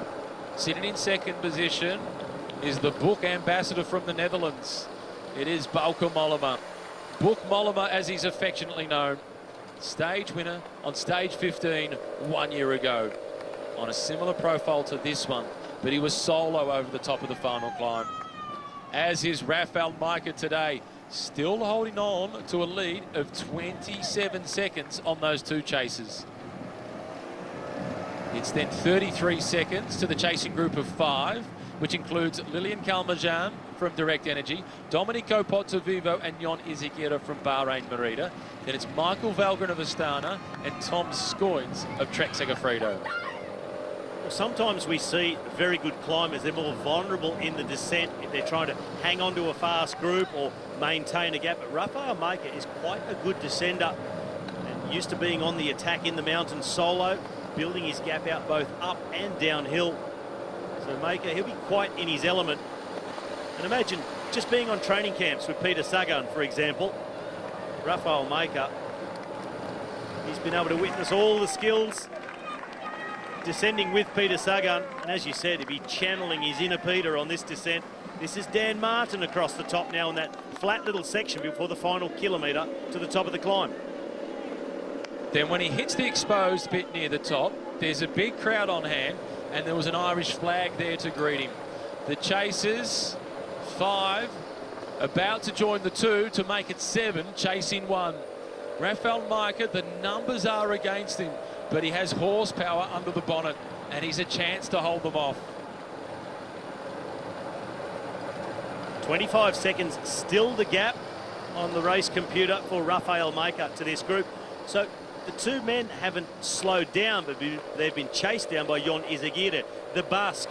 The Basques are renowned for their descending. Not a Basque, but growing up, cycling in that region, think of Samuel Sanchez. It's where he developed all his descending skills. Izagirre is very good downhill. Now, I wonder if he'll just chase or continue to try and push away from this group on his own. Well, he descended away from Marc Soler to catch this group. You made reference to Sammy Sanchez. They rode together at Euskadal Euskadi, and when Izagirre was in his second season on a wet descent at Paris-Nice, he had Sammy Sanchez with him, and Sanchez could not keep up with him. And this group is small under the pressure of the chase of Dan Martin, who's out to 1 minute and 3 seconds ahead of the yellow jersey group. And that group was very small. Walt Poole's riding on the front. We said he hasn't quite been himself, but he's been able to narrow that group right down to about 25 riders in pursuit of Dan Martin. And that's bad news for the rivals of Thomas and Froome. Wout Poels is finding the old Wout Poels. Dan Martin almost at the top of the Pic du Nord. Takes a bidon from one of the soigneurs. Well organised, UAE Emirates with soigneurs at the top of the climb. You see how he swapped the bidon from left hand to right hand. He couldn't afford to let go of the handlebars. That wind is blowing in really strong from his right hand side as he is now over the top and ready to start the descent, and Dan Martin is handy downhill as well. He is. He has an advantage of almost 1 minute with Team Sky dominating the front of the peloton. And they also won't want to take great risks in the downhill chasing Dan Martin. They'll be happy to just maintain the gap where it is. And I wonder if Romain Bardet is now getting ideas about going on the offensive. And if all of the top 10, in fact the top 15 riders in the general classification are within that peloton. This is the front of the race. Rafael Majka taking some risks on the way down. If he wants to win, he has to. And he's desperate to win, so he is. Gap decreasing slightly at the moment, just around 25 seconds lead for the pole from Bora Hansgrohe. He'll have to hope in that group behind that they have a look who's there. Say, Magnus Cort Nielsen, you're the fastest. Valgren, you should do all the work. And then Valgren in turn says, well, I'm going to work, but not with everything I've got until somebody else helps me. A bit of a standoff in the group would be a good thing for Rafael Majka to hang on to his lead. At the moment, the gap is still shrinking. This is Lilian Kalmajan at the back of the group. This is a group that includes 2 riders from Bahrain Merida, Domenico Pozzovivo and Ioni Zaghiera. 2 from Astana, Michael Valgren and Magnus Cort Nielsen. 2 from Trek Segafredo, Volker Mollema and Tom Scoynes. And as you mentioned, the sole rider in the group on his own is Lilian Kalmajan. So with 3 teams represented with 2 riders in the group, each of those teams have to say, okay, let's all commit 1 rider each to catch Rafael Majka. Which also gives Lilian Kalmajan carte blanche to just sit on and enjoy a free ride. Why would I work when you're all duos? Put your domestics on the front. I'll fight it out with your chosen leader. And Marc Soler of Movistar, he has lost contact with that group of 7. He was with Ioni Zaghiera over the top, and he's somewhere in the vicinity of 15 to 20 seconds behind the group of 7. They're 21 seconds behind Rafael Majka. With 25 kilometres to go, 15 of those flat through to the finish line, it will be tough for Rafael Majka. He's not going to give it up because he knows his chance of winning this stage is coming in alone and not beating them in a sprint. He can't afford to sit up. He's got to give it everything until they catch him. Once they do, gamble a little bit, sit in the wheels, try and choose the right move. If it comes down to a sprint, he's beaten anyway.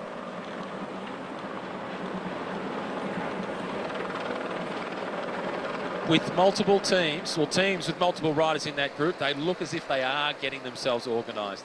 20 seconds now, the latest update. This is Romain Bardet, exactly as you suggested, trying to take some risks and putting pressure on Team Sky on the way down, putting some pressure on himself in the process. A lucky escape for Romain Bardet, and I wonder if that will stop him or just give him that adrenaline rush to make him think, didn't work that time, but I'll go again. It's a big, big risk to take just a few seconds. Bardet is slotted back in around 5th or 6th wheel. Update on Marc Soler, who was with that leading group. He's now at 550 metres behind this group of 7, chasing Rafael Majka with 25 kilometres still to race to Carcassonne. Plenty happening. Dan Martin still holding on to an advantage of 55 seconds over the peloton with the yellow jersey. Here are the chasers. Kalmajan sitting at the back. Seems a long time ago now, but he was off the front on his own for somewhere in the vicinity of 20 kilometres at the midway point on the stage. Almost into the lounge room then, Rafael Majka through the right-hand turn. Well, Majka not slow in the descent. He's been cornering well and holding good speed. But that gap is still narrowing down. It's less than 20 seconds now. 18 seconds remaining for Rafael Majka.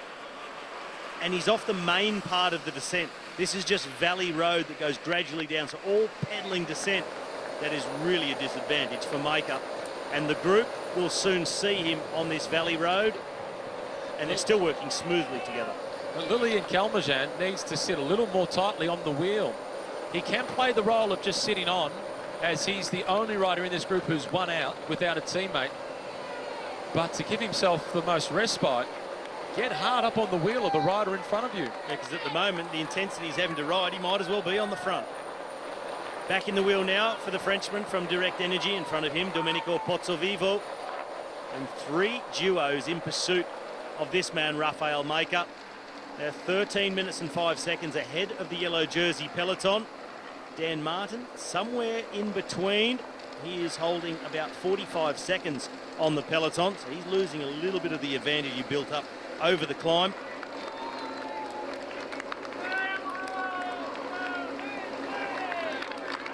Rafael Majka started this race with ambitions to finish inside the top 5 overall. They've slipped away. He struggled across the cobblestones. The Alps weren't kind to him. He's in 25th position overall now at more than 35 minutes behind. But a stage win to add to the 3 that he's already collected throughout his career, that would make for a successful tour. He would have much preferred an uphill finish today at Majka. That gap now at 16 seconds to the pursuers. He's still just out of sight at the moment. We've seen him continually looking over his shoulder, and that Chase group can just see the motorbikes behind Maker go through the next corner, so they know they're closing in. And Kalmajan, in the black colours of Direct Energy, is working with them. And Kalmajan in the black colours of Direct Energy still working with these chasers. A reminder of the men chasing Rafael Majka, 2 from Bahrain Merida, Pozzovivo and Izagirre. Izagirre won a stage in a Morzine 2 years ago in the Tour. For the Trek Segafredo team, Mollema and Scoins. For Astana, Valgren and Nielsen. And they've nearly got him. The gap is closing down to just 10 or 11 seconds now for Rafael Majka as he exits that long bend. The chasing group, they come through it. And much further back up the road, the peloton now just 15 seconds behind Dan Martin. And the bad thing for Rafael Majka is everybody in this group is working. Everybody's contributing to the pace. They are going to catch him. The schoolyard bullies of the breakaway. It's 7 versus 1. It doesn't seem fair. Although he bashed them up on the climb first. You started it. They want to finish it. Big long look over the shoulder for Rafael Majka. He will know now the gap under 10 seconds. He can almost see the faces of the chasers. It's just Mavic neutral service with the motorbike behind him. This is a lonely, long, straight road. Little crosswind section as well. You see them fanning across the road in that chase group at the bottom of the screen, and the lone figure of Rafael Majka. Even the motorbikers pulled out from the gap. They don't want to foreshorten it at all. They're giving Majka every chance, but now Rafael Majka is stretching his legs. He knows he's about to be caught.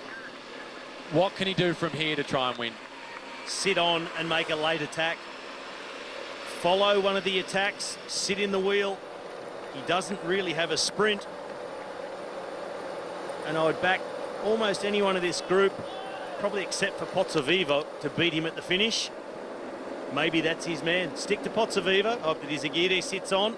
The rest can't catch them, and he's still a chance, but a far, far outside chance.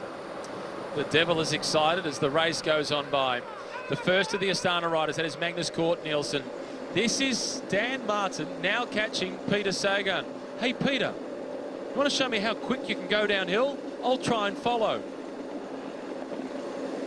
I think Peter Sagan will look, see Dan Martin, watch him roll by and off into the distance. Sagan won't be interested. He will be tuning into race radio to hear about the progress of Rafael Majka.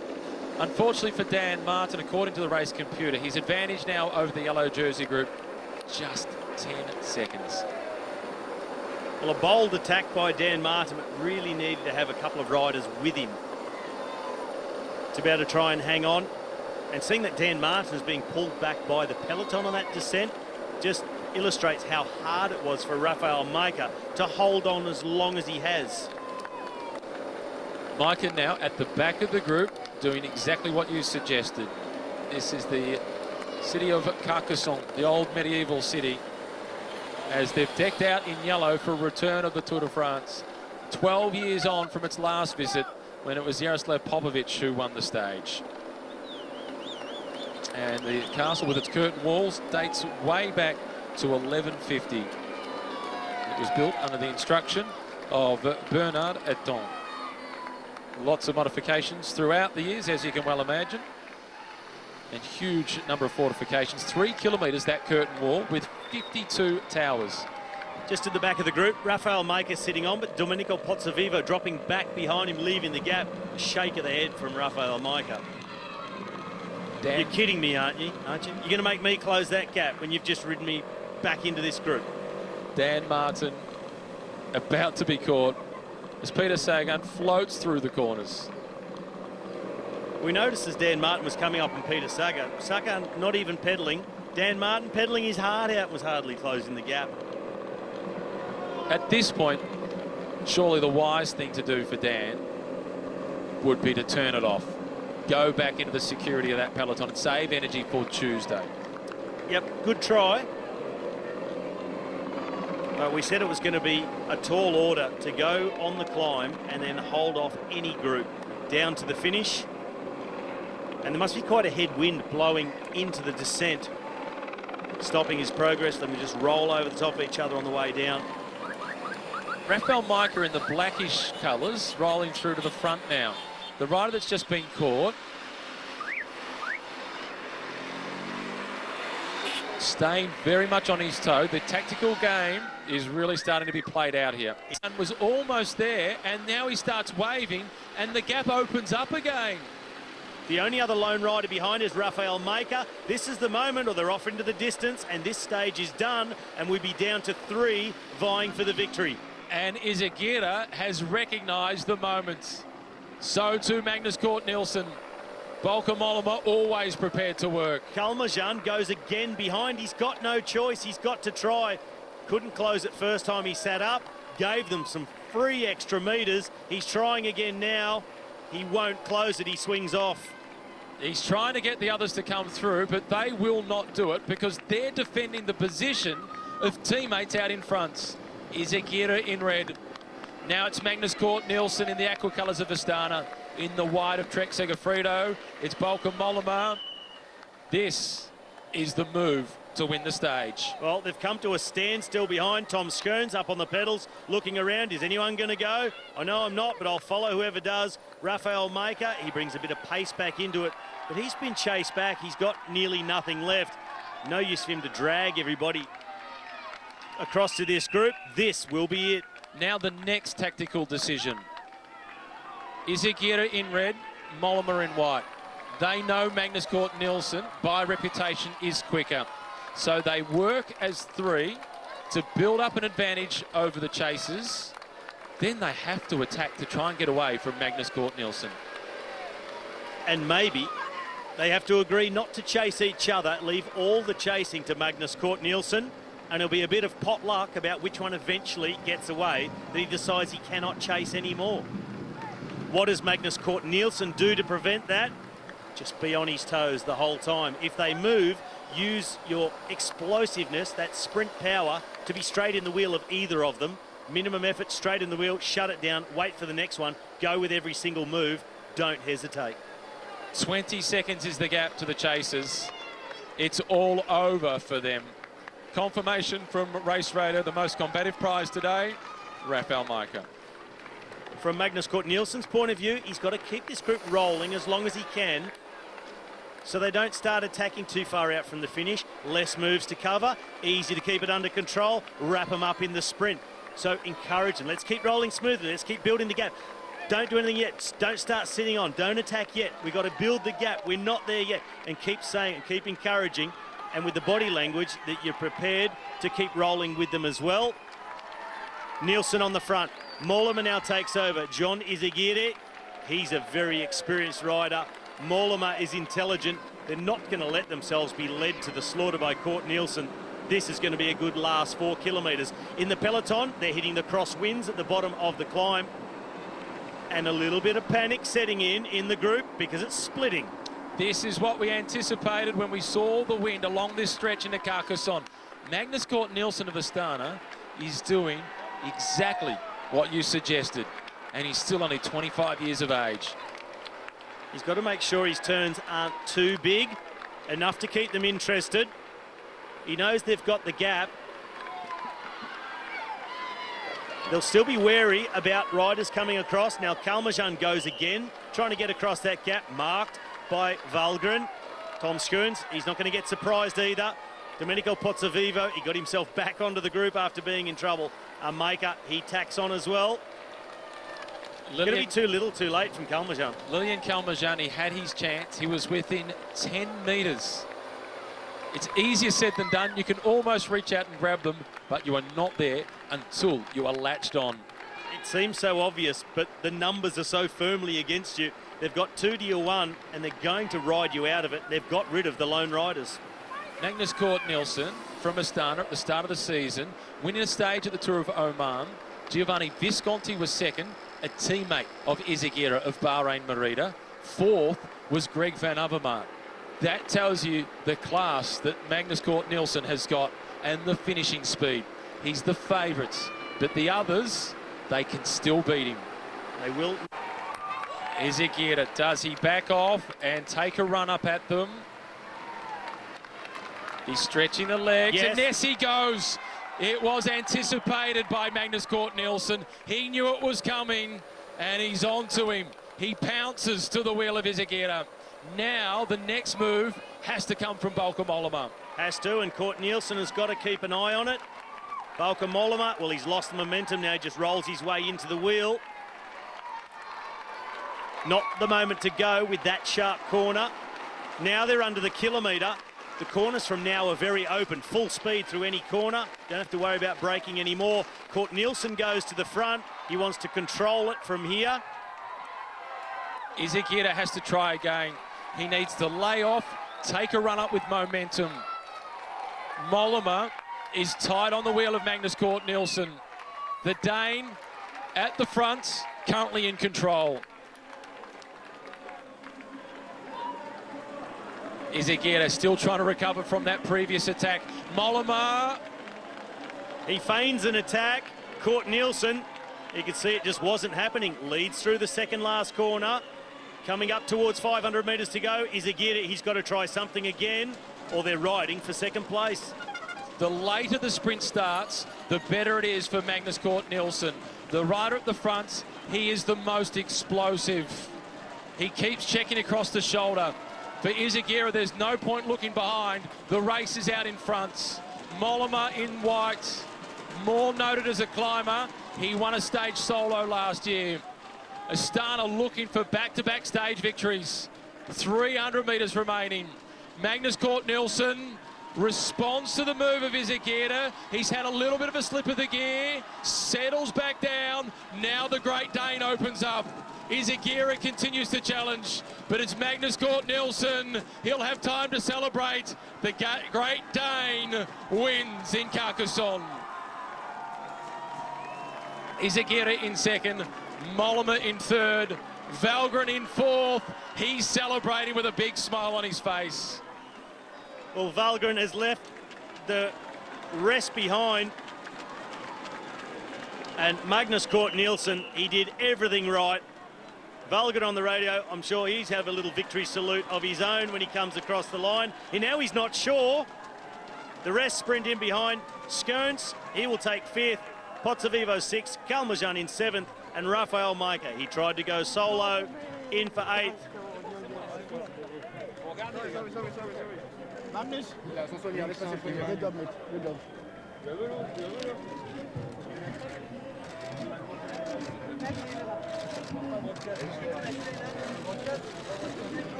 We're 41. Good job.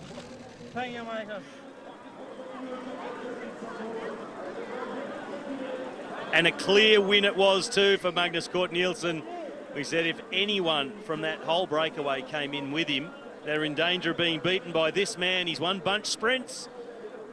Come in a group of three with a time trialist and a climber. Was always going to be the way unless he made a massive mistake. He didn't. Did not An make old it. head on young shoulders and a strong set of legs underneath. Good job, mates. Good job. Serge, once again, the doctor for the Astana team. He was right on the spot yesterday when it was Omar Frale who won the stage. It was interesting that he chose to communicate with his Danish compatriot, Michael Valgren, in English, that he'd won the stage, as I think he wanted everybody around him to know exactly what he had said. It was more for the audience than it was for Michael Valgren. And he let him know that he won. We got the job done.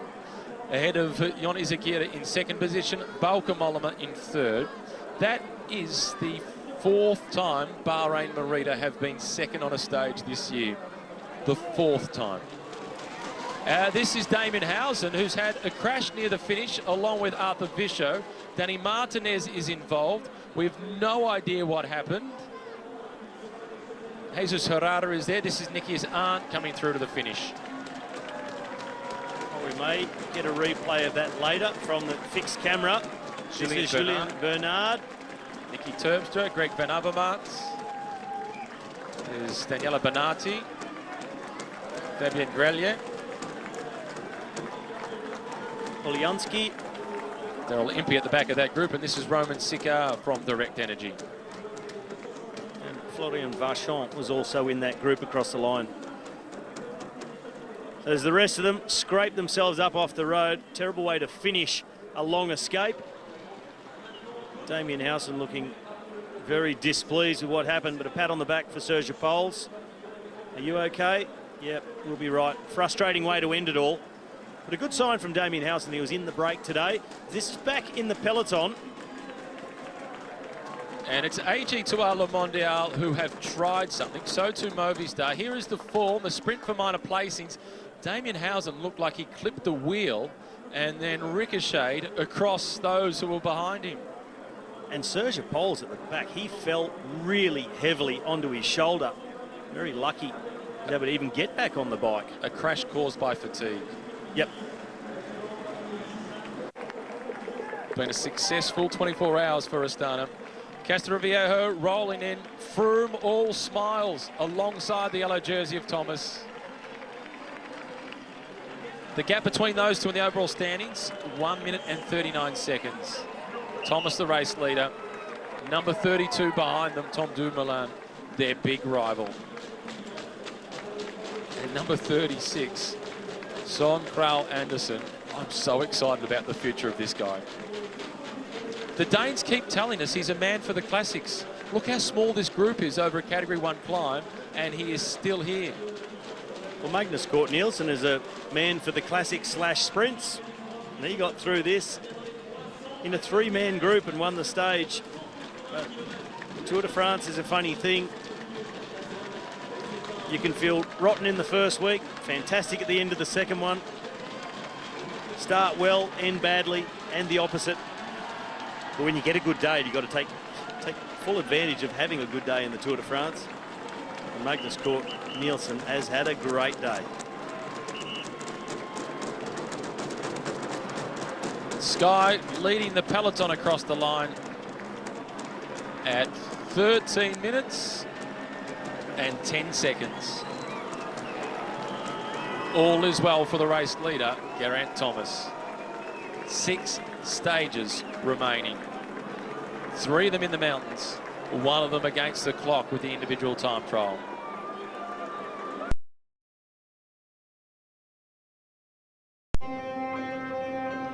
The second rest day of the Tour de France is now behind the peloton, and what awaits is the final battle through to Paris in the race for yellow.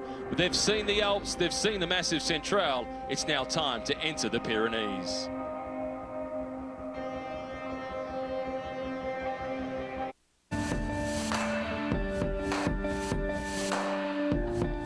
Big journey through the Pyrenees, starting in Carcassonne. It's relatively flat for the first 140 kilometres, then it gets serious as they enter the mountains. There's 3 big climbs at the end of the stage, kicking off with the Col de Port d'Espée, followed then by the Col de Monte, and then it's over the Portelon before descending into Bagnères de Luchon. Hello, welcome to stage 16 of the Tour de France. Matthew Keenan and Robbie McEwen with you. Carcassonne and its beautiful old city walls, they host the start of the stage, but by the end of the day, the landscape will be totally different. It's survival for the sprinters now, Robbie, and it is a race for yellow. Well, Matt, this is where I expect things to really hot up in the race for yellow in particular. The sprinters on a day like today, I think they're pretty safe. Around 150 flat kilometres before the mountains begin. But as they enter the Pyrenees, there are some really serious climbs. The Porte d'Espée, the Col de Monte, and the Col de Portillon when the peloton rides through Spain. And it's steep, fast, technical descent down here to Bagnères de Luchon. Differences could be made, and the weather will play a big role today, with thunderstorms forecast in the Pyrenees for the next week, not just today. So we can rely on rain at some point. Would be the first rain of this whole Tour de France. It's incredible to think that we're on stage 16 and the peloton are yet to see a drop of rain. It'll be great if that could continue. The forecast says otherwise. This is the Bastille, the walled village that we're getting a chance to take a look at, and it is stunning. Walled town, fortified throughout the 13th century, reminiscent of many of the ones that you see in the southwest of France, and became more and more numerous, these types of towns, throughout that period to try and avoid the many invasions, and they had a strong military presence. Peloton rolling through to the start line. There's just 149 riders remaining. There was a nasty fall at the back end of the stage on Sunday into Carcassonne. Unfortunately, we saw a fracture that has put 2 of the riders out. Sergio Pauls is out of the race, but so too is Damien Housen. It was first thought that Damien Housen would be able to start, but the fracture in his hand has prevented that from happening. And it was a fractured right elbow for Sergio Pauls, so we're minus 2 more. In addition to that, I'm sure you've all seen the reports about the punch that was thrown by Gianni Moscon of Team Sky, so he has been excluded from the race. The right decision was made there by the race organisers and commissaires. This is not Adam Yates, in fact, a long way from it. Adam Yates a little bit further back. This is Matthew Heyman now rolling through to the front. Monte Group Goubert with a rider in this breakaway group. They've got Marco Menard in this group, but they're wanting that group that's at 1 minute and 30 seconds behind to come across, because it includes their best climber, Guillaume Martin.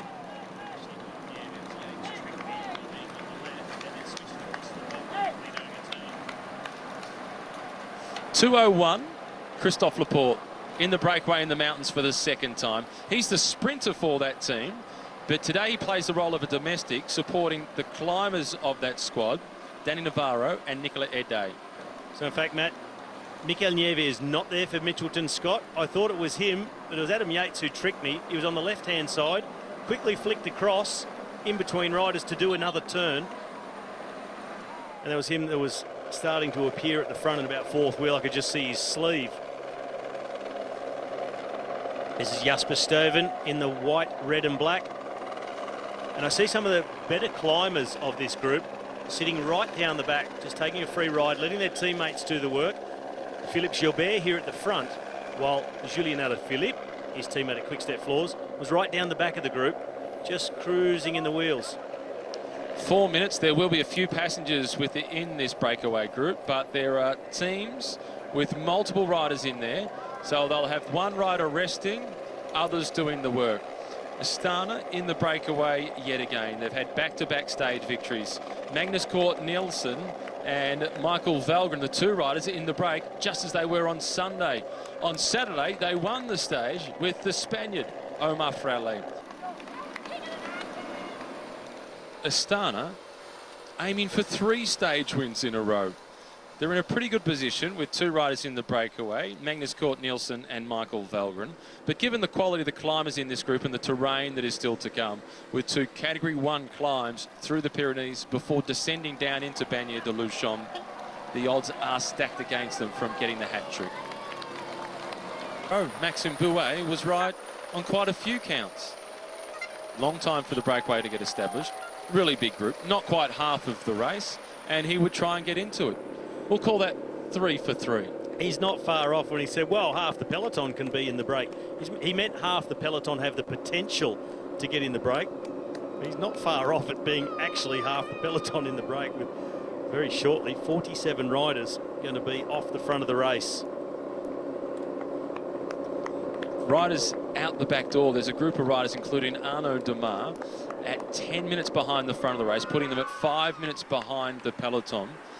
They're approaching the next major climb of the day. Still a fair way to go to get to the base of that climb.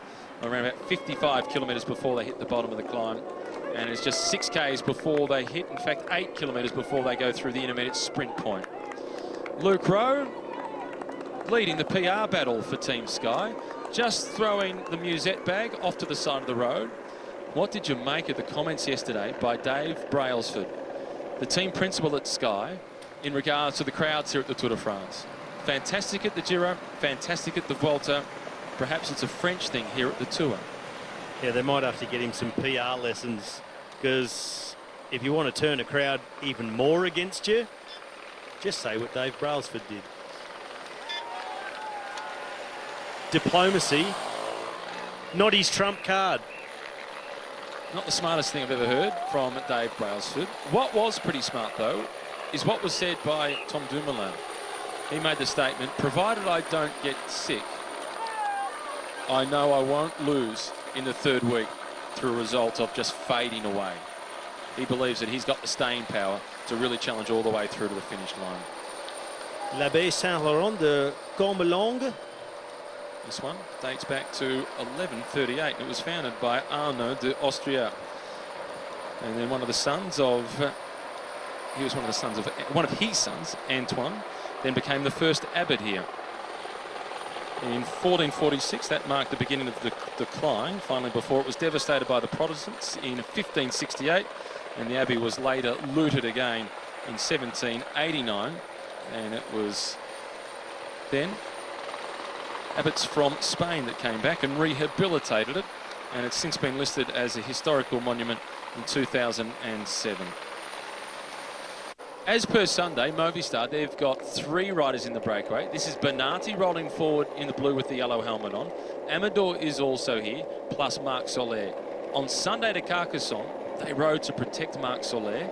He just lost contact with the leaders over the top of the climb. And once he realised he wasn't going to be able to return and challenge for the stage win, he gave up on the stage and he cruised in 24th on the stage. He conceded 6 minutes and 7 seconds, descending down through to the finish line. Again today, number 77, Marc Soler, is the rider from Movistar, who clearly has the protected position within the team in the breakaway because he's sitting at the back not doing any work. But I wonder how well he's recovered of the efforts he's made so far in this Tour de France, from doing all that work on the way to La Rosière for Alejandro Valverde. Seen him in the breaks a couple of times, but maybe seems his tank is getting on the lower side of half full. Edouard Boasson-Hagen decides he wants the sprint, and Greg Van Avermaet, he just can't help himself. He's going to have a sprint, try and come over the top of the Norwegian. Edouard Boasson-Hagen takes him to the line, but he's overtaken by Christophe Laporte of Cofidis. Photo finish on the line in the race for the points in the battle for the green jersey. Van Avermaet clearly wanted them, as that would be enough to move him closer to a top 3 finish. Here's a look at it overhead. Boasson-Hagen leading out. Laporte, did he manage to get there? Goes to slow-mo. That's when you know it's tight. It looked as if it was Laporte, and that image, that doesn't help at all. Well, they weren't even at the line yet. But what we did see on the line, it looked clear that Laporte got over the top of Boasson-Hagen, a throw at the line. It looked around a half a wheel, the difference between the two. We'll wait to see the official results pop up to confirm the positions at that intermediate sprint. For sure, Greg Van Avermaet was in 3rd. One of the Fortunato riders threw in 4th place.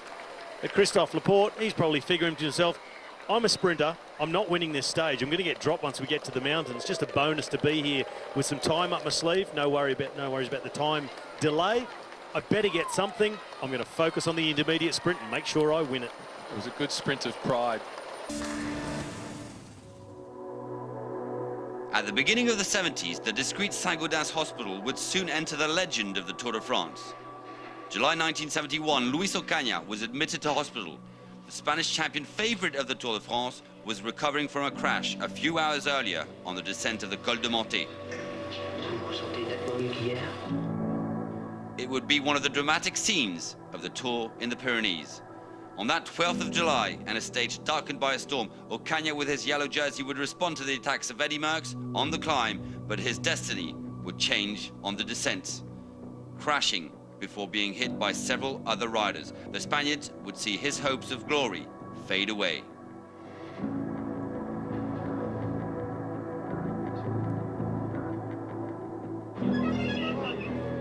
Two years later, the ruthless Pyrenees would send Raymond Poulidor in a ravine of the Porte d'Aspet, an unforgettable scene of the knocked-out Frenchman and his bloody face.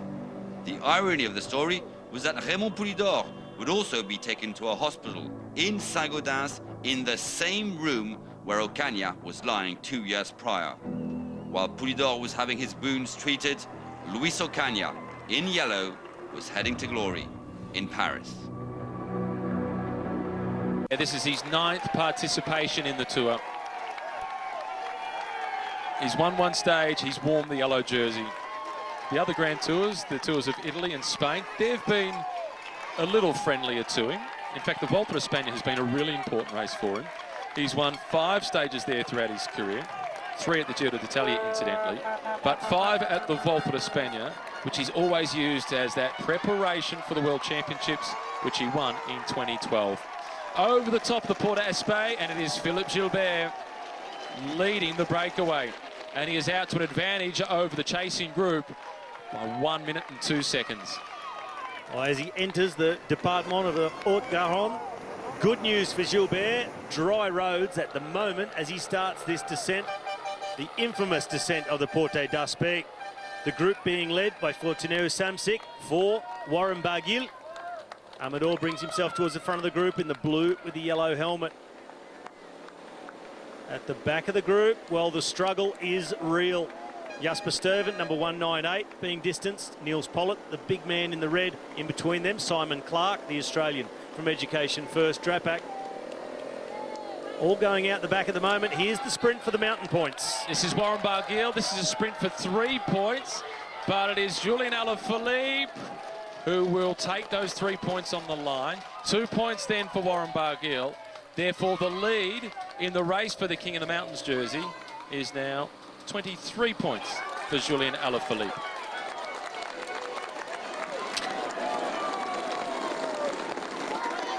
And Danny Navarro in the red colours struggling at the back of the group. Kundacourt 193 just holding on. Julien Alaphilippe working his way across the Port d'Aspet, which on the 18th of July 1995 witnessed the tragic death of Fabio Casatelli. There is a memorial to him. He crashed and died during that stage. Horrible outcome for everybody involved. He was Olympic Games gold medalist in the road race in 1992, and Philippe Gilbert is 2 kilometres away from going past that point. Alaphilippe is not taking the risks on the way down here. He was at first, and now he is definitely sat up. He's on the radio, back to the team, maybe also across to Philippe Gilbert. He's being chased on this descent, so maybe he's thinking to himself, this attack, I'm being marked, I'm just making everybody chase across to Gilbert, better off to wait. And I would have thought it'd be better to sit up now, not do this on, not attack on this descent. Let Gilbert hold as much of his advantage as possible. See if Gilbert can get over the top of the Col de Mont. That's a place for Alaphilippe to attack. Descend across to Gilbert as he misses the corner. Gilbert goes over the top. We cross our fingers and hope that he's okay. But this again highlights the risks of the descent of the Port d'Aspet. Here's another look at the fall, just too hot into the corner. We will bring you any news we receive on Philippe Gilbert. It's a shallow ravine. That's the only good thing where Philippe Gilbert has come off there. See him try to just even grab a hold of that retaining wall as he went over the top. But definitely 3 or 4 metres down the other side. And fingers crossed that's a soft landing for Philippe Gilbert. Frightening scenes of Philippe Gilbert. Left-hand turn going over the top of that barricade. And we cross our fingers and everything else we've got, and we hope that Gilbert is okay. And there's support there. There's a few motorbikes that have stopped, and everybody warning the rest of the race, take it easy. Gilbert has crashed. And for Julien Alaphilippe, his heart must be in his mouth. Well, he will have heard it over the team radio that Gilbert has crashed at that point. Alaphilippe sitting up. And we spoke about how treacherous this descent can be. And Gilbert really misjudging that corner. Fast through the corner before. Didn't allow him to get onto the right line to try and hit the apex of the next. And then under brakes, just no way getting it stopped before that wall, and fingers crossed. Shows how dangerous the descent is, because I'm sure you'd agree, Gilbert can be classified as one of the better bike handlers. It just sneaks up on you so quickly. High heart rate up over the top of the climb. You're a couple of weeks into racing the Tour. You're fatigued, concentration levels slightly down, and a tiny mistake at these speeds have big consequences. That will filter through also to the peloton. They'll be told about the descent. They'll be told there's been a crash. I'm sure it will make everybody go that little bit slower on that descent. And we really just hope that Philippe Gilbert is okay. Team Quickstep, they've also made the statement just moments ago on Twitter saying we hope that it's nothing too serious with Philippe Gilbert, and they will also keep everybody posted about the condition of Philippe Gilbert. The tragic descent where we lost the Italian Olympic Games gold medalist Fabio Canestelli. Philippe Gilbert is up. This is the best news of the day. Philippe Gilbert is okay. His tour looks like it will be over, but he will live to fight another day. Well, Gilbert, he is holding that left arm quite gingerly, but he's going. He says he wants his bike. He wants another piece of the action. Thumbs up from Philippe Gilbert. Phenomenal. They're just asking him. He's been asked about his head. Has he hit his head? Can he see okay? Doesn't feel dizzy. He's given the thumbs up, said he's okay. But I'm sure it'll be very, very slow and steady down the rest of this descent for Gilbert. Bit of damage to the left arm. Just checking the bike. The bike managed to stay up on the road as he hit that retaining wall. So good news for Philippe Gilbert and Quickstep. In fact, for just everybody who witnessed that. Tough and courageous Philippe Gilbert. Picks himself back up after what was a frightening fall, and that is the best image we have seen all day. Rides away, assesses the bike, assesses the damage. I'm still in it, he says, and he continues. No longer a chance to win the stage, but Philippe Gilbert now will just be hoping that Julian Alaphilippe can win the stage for Quickstep. He will get through, and then he'll look for another stage where he can get in a breakaway again. This is Tom Jelte Schlachter now with the green helmet on from Dimension Data. Robert Geesink in the black and yellow. It's then Darwin Atapuma from UAE Emirates. TJ Van Garderen and Damiano Caruso coming across to these three. In there as well, it looked like Andre Amador from Movistar. Here's Gilbert.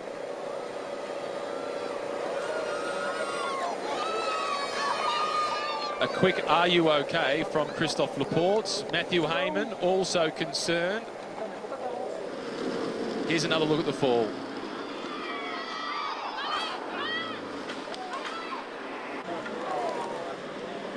And the moment of relief when he saw him on the ledge saying, yep, I'm okay. Thumbs up has never looked so good.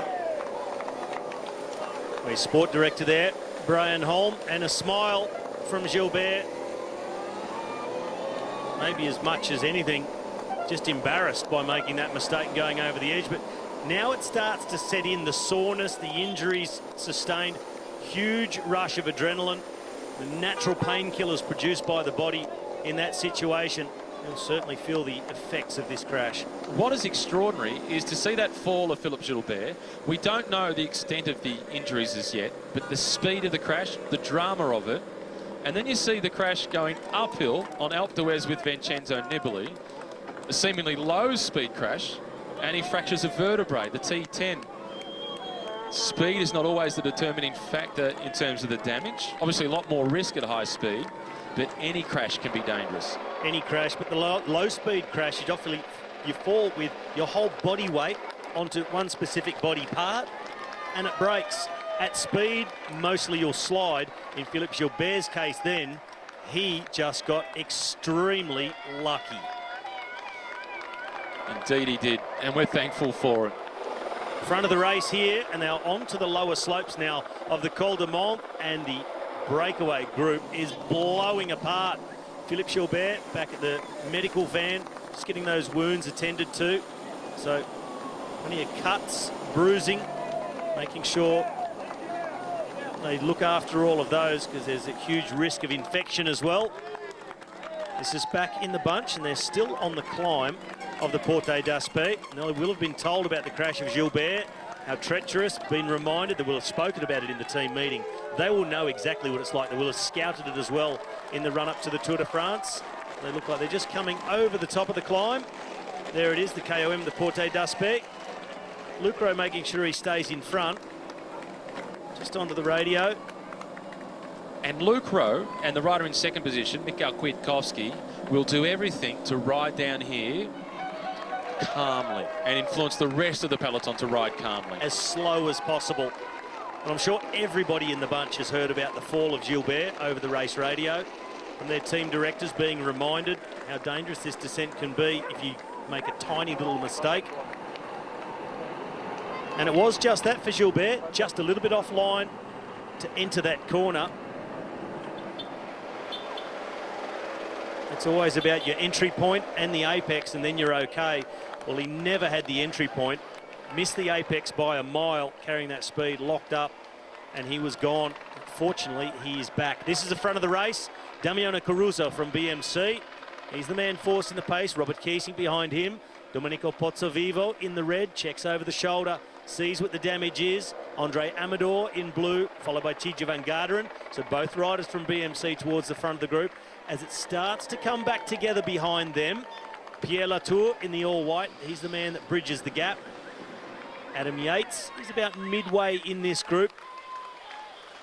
And a perfect opportunity now for Adam Yates to redeem himself and save his tour and that of Mitchelton Scott. Came here to ride GC, but pretty quickly in the Alps, he was just shed as one of the potentials to a man who was not even an also-ran and looking for a big performance late in the tour to salvage something. That's what he's looking for today. Onto the Col de Monte. This is a climb of just under 7 kilometres with an average grain of 8.1%. And now, coming to the front, well, they're not quite officially onto it. There's still 800 metres to go. But don't tell them. Now we're getting the attack from Warren Barguil. Trust me, they're on the climb. I don't care what the ticker says. The Col de Monte, when it begins, you know it in the legs. Wherever they put that sign, that's not what determines where the climb starts.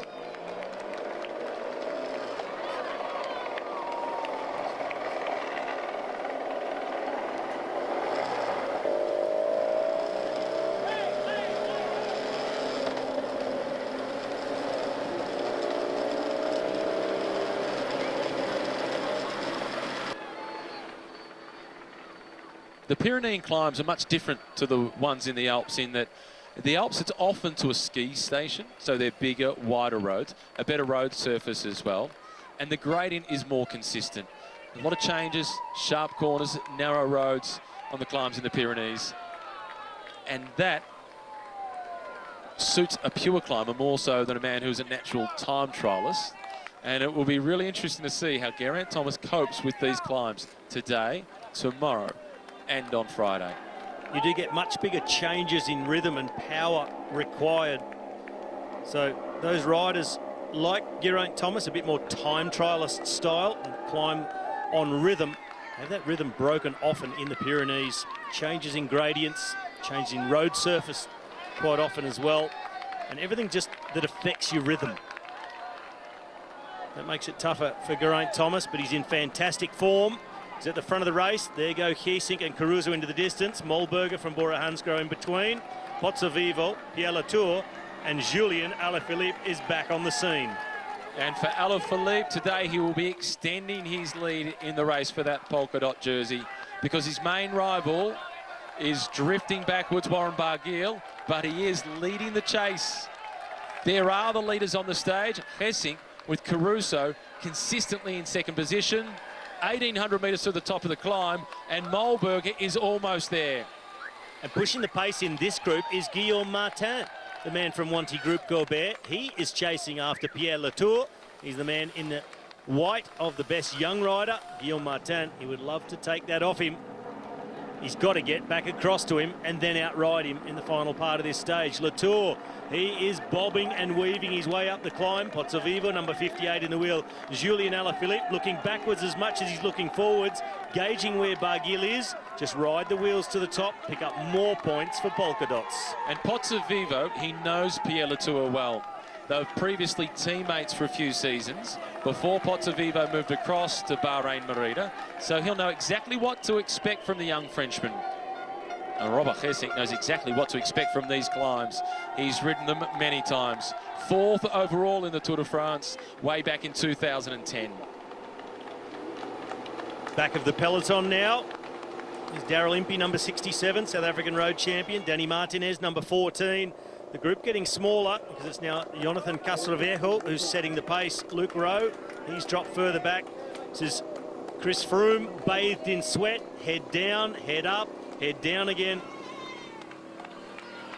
The four-time winner of this race. And I'm sure he's wondering to himself, will Thomas crack? Or will I have to ride to Paris in second? Everybody is asking that question. So many different answers as to what the scenario will be. Here are the chasers. Pierre Latour in white, followed then by Pozzovivo. Alaphilippe, he's been riding by Alaphilippe standards conservatively. Still at the front, taking points in the race for the King of the Mountains jersey, mind you. Philippe Gilbert, the man we saw so spectacularly go over the wall on the descent of the Porte d'Aspet, about to be caught by the peloton. So still assessing the injuries and obviously struggling with those. This is an exceptional performance by Philippe Gilbert. So brave just to remount the bike. You can see that white sock is turning red.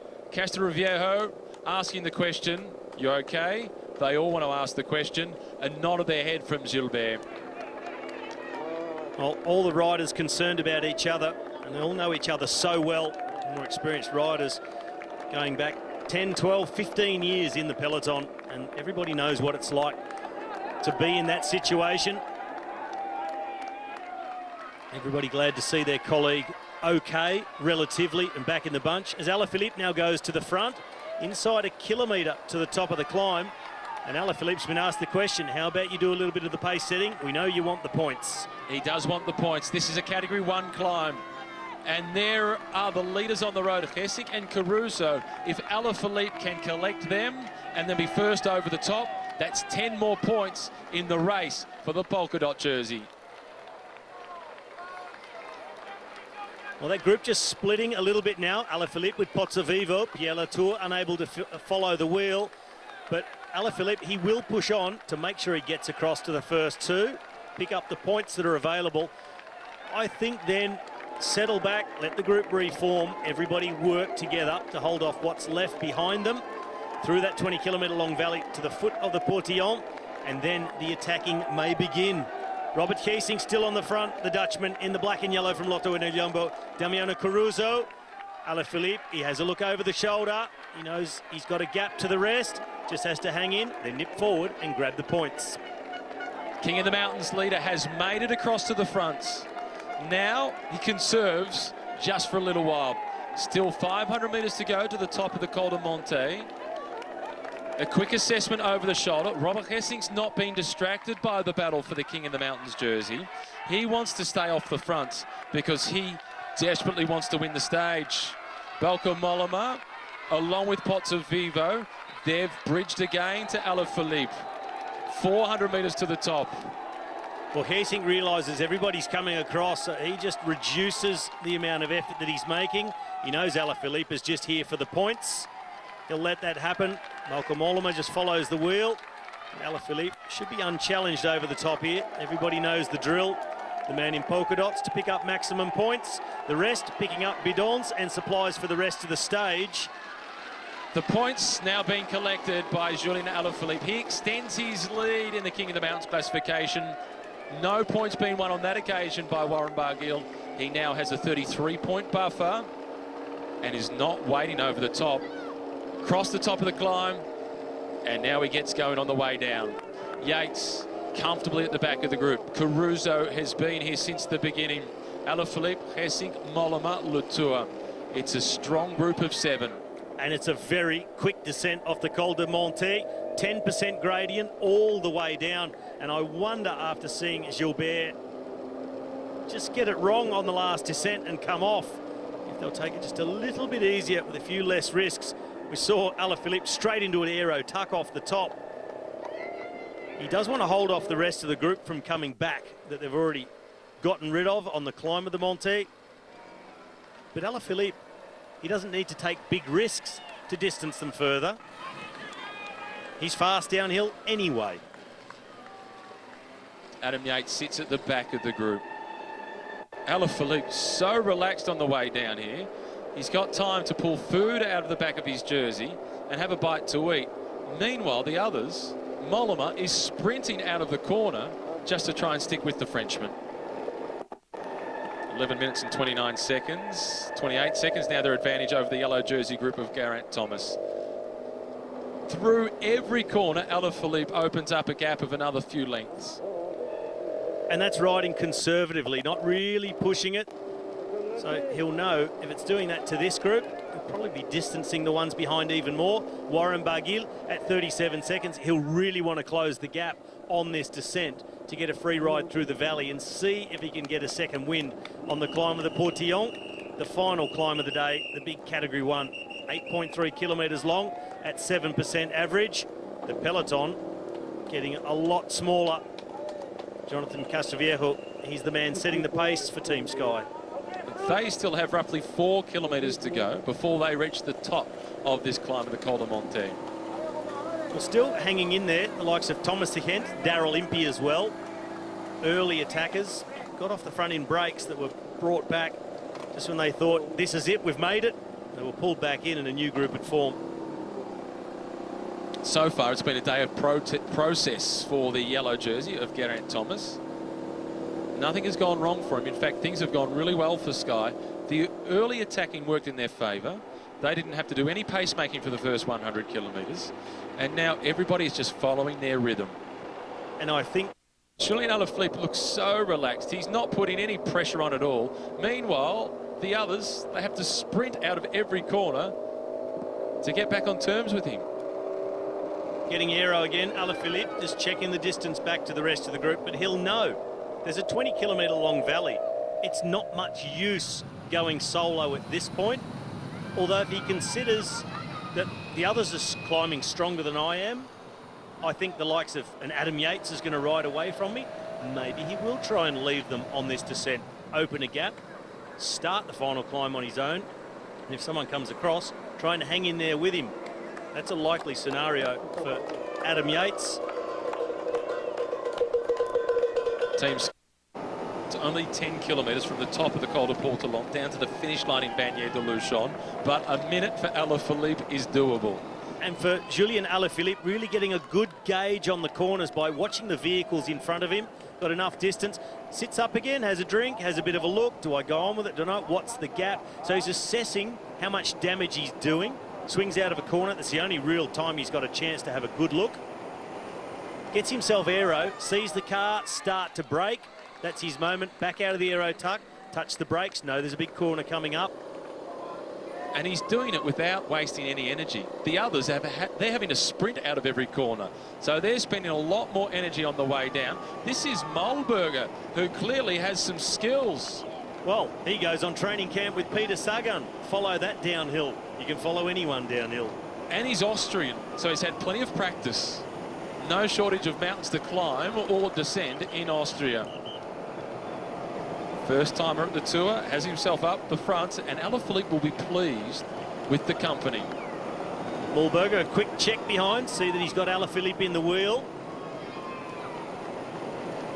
Corner's a little bit more open at this stage of the descent. They can see that red car, the official vehicle in front of them. Get a good gauge of what's to come. It's Marc Soler, Pierre Latour, Guillaume Martin.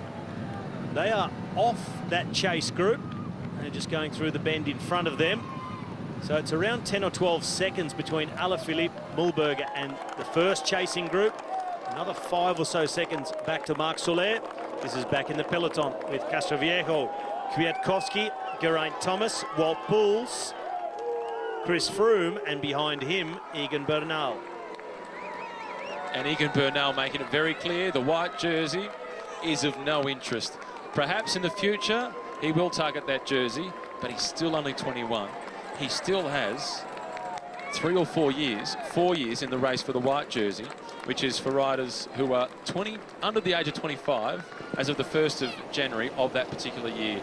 So he's got a long time to go in that classification. Now out to 11 minutes and 42 seconds back to the yellow jersey group. So Sky have really been on cruise control.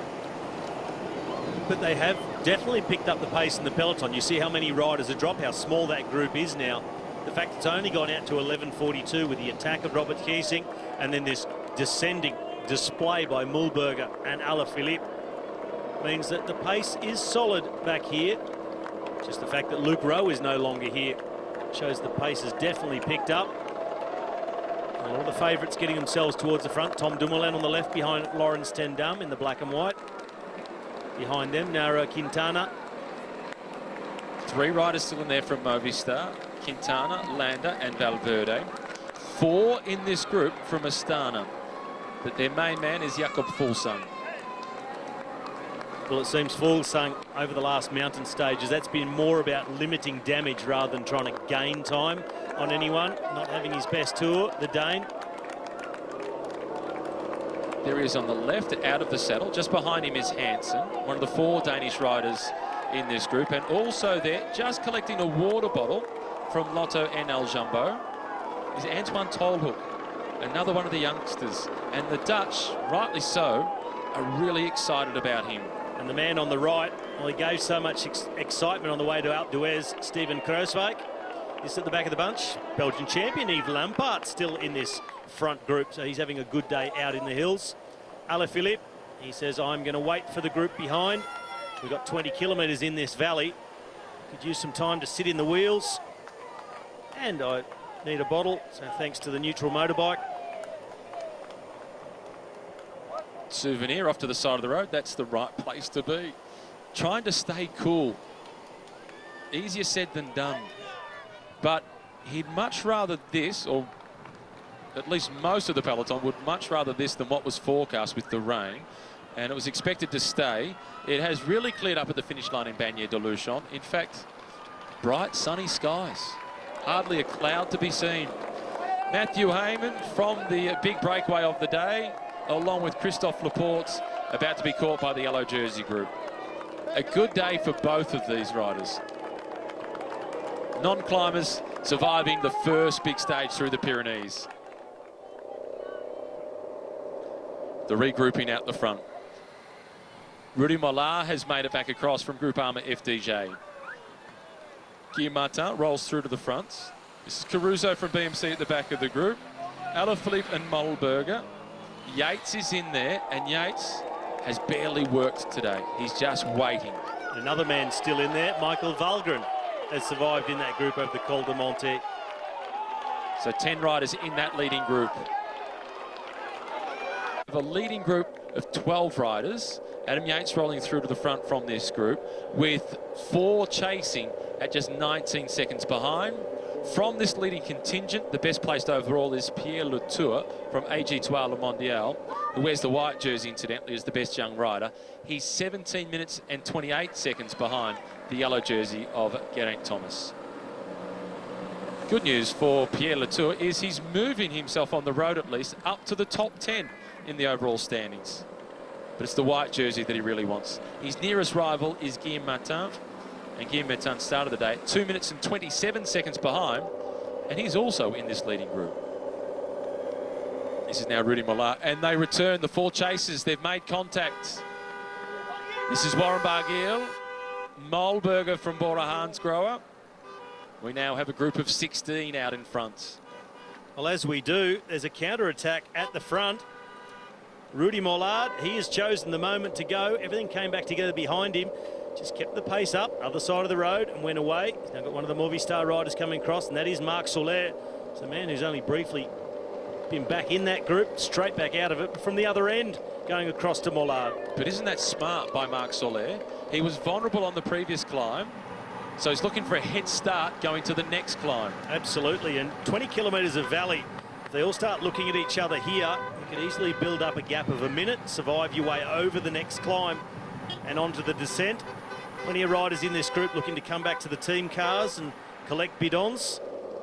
As Soler and Mollard, well, they are on the same wavelength, trying to push further in front, get rid of the rest of this group. Robert Geesink, he's the man coming in the background to try and join them. He's been very aggressive today, the lanky Dutchman. It's a very good move. Robert Geesink, because he's a steady state climber. and he was one of the best on the Col de Bonté. He's the man that opened things up with Caruso. They caught him just before the top, but this is a good move for Geesink. If they can get out to a minute before the start of the next climb, he could be gone down the descent and into the finish, and they won't know what hit him. And those three riders will all want to get away from the Astana rider in this group, Michael Valgren, who is clearly the fastest sprinter from this big group. Between those three out in front, it would be almost impossible to pick the winner in a three-up sprint finish.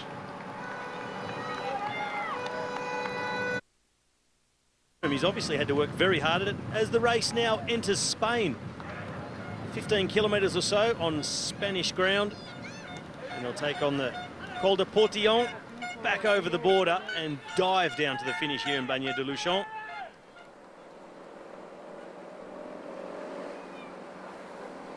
And perhaps before they get to the base of the climb, the group of six, including a Spaniard, Jon Izagirre, could make contact. Greg Van Avermaet is also there.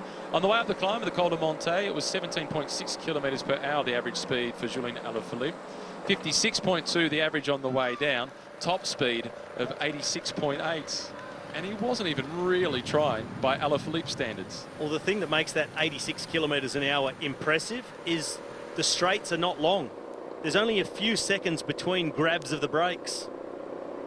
That is quick, and it just shows you how steep it is too, that over a really short section you can reach 86 kilometres an hour before you're heavy on the brakes and into the next hairpin.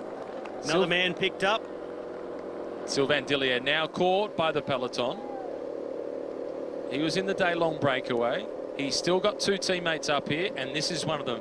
Matthias Frank is the rider in this group. Clearly, he's not riding for himself today. It's for Pierre Latour. He is doing the lion's share of the work along the Valley Road. Well, Yellow Van, plenty of Basque fans here in the Pyrenees, and I'm expecting tomorrow there to be, they're in their thousands. Fantastic supporters, not just for their own Basque riders, but for absolutely everyone out there making a huge effort and suffering in the mountains. They just love it. They're incredible fans. Just about to make the turn onto the climb of the Col de Portillon. More to drink for Damiano Caruso at the back of the group for BMC. Be a big result for BMC to get a stage here. After what was a really successful first week, of course, with the exception of the horrible crash with Richie Porte on stage 9. Start of the climb, the Col de Portillon. It is still Matthias Frank who is leading, trying to set the stage up for Pierre Latour. Geesink in second position. And the smart Dane, Michael Valgren, starting right at the front in the colours of Astana. Well, Valgren, he's been climbing well. 2 days ago when his teammate Magnus Cort Nielsen won the stage, Valgren was in the front group. And then it split, leaving Cort in front with Bauke Mollema and Jon Izagirre. But along with them, those isolated riders, one man per team, they were ridden out of it. Valgren, he had to play the defensive role. Now, the only man from Astana up here. They've already got 2 stage wins as a team. Cort Nielsen and Freile. Valgren, he'll be up against it to win today. He's been climbing very well, but how will he compare to the likes of Pozzovivo and Adam Yates? True specialists. Barguil, he came back. Now he's going back. Not the tour that he'd hoped for, Warren Barguil, but looks like there's a bit of blood on the arm. There's plenty of dirt on the necks, but we have had rain throughout the stage. Didn't see any images of it. Potentially there was a fall involving Warren Barguil. Nonetheless, he's out of contention to win the stage, and it's still Frank who is setting the tempo. And it's an earnest tempo at that. Followed then by Robert Geesink. Valgren in third spot. Yates, he looks the most comfortable. The big glasses, they hide the story that is etched across the face of Warren Barguil of suffering. Yates, Geesink chasing. Alaphilippe has only just joined them, and Marc Soler from Movistar. Well, Yates will know he has to get rid of them, especially Alaphilippe. Yates could quite possibly take on everybody else in this group in a sprint, because he's pretty rapid, but he really will want to get rid of this man in the polka dots, Julian Alaphilippe. The gap opening up, Adam Yates. He's on the terrain that he loves, where he's made his name. He failed in this tour in his GC bid. That crumbled in the Alps. Can he make up for it in the Pyrenees? He's on the attack. He's got about 5 seconds to the group, but they're not giving up the chase on him. A second last opportunity for Adam Yates to win a stage. Unlikely to do it tomorrow on the short explosive stage. Day slipping backwards along with Marc Minard.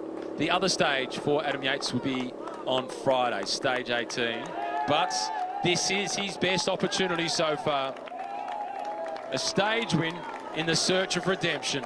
Well, it's Keesink behind the man, setting the pace on the front of the group, but he was swinging over hard to the right as the gradient goes up. And the rest of this group starting to fall apart. Pozzovivo, Keesink, Mollema, a couple of lengths to Gorka Izagirre.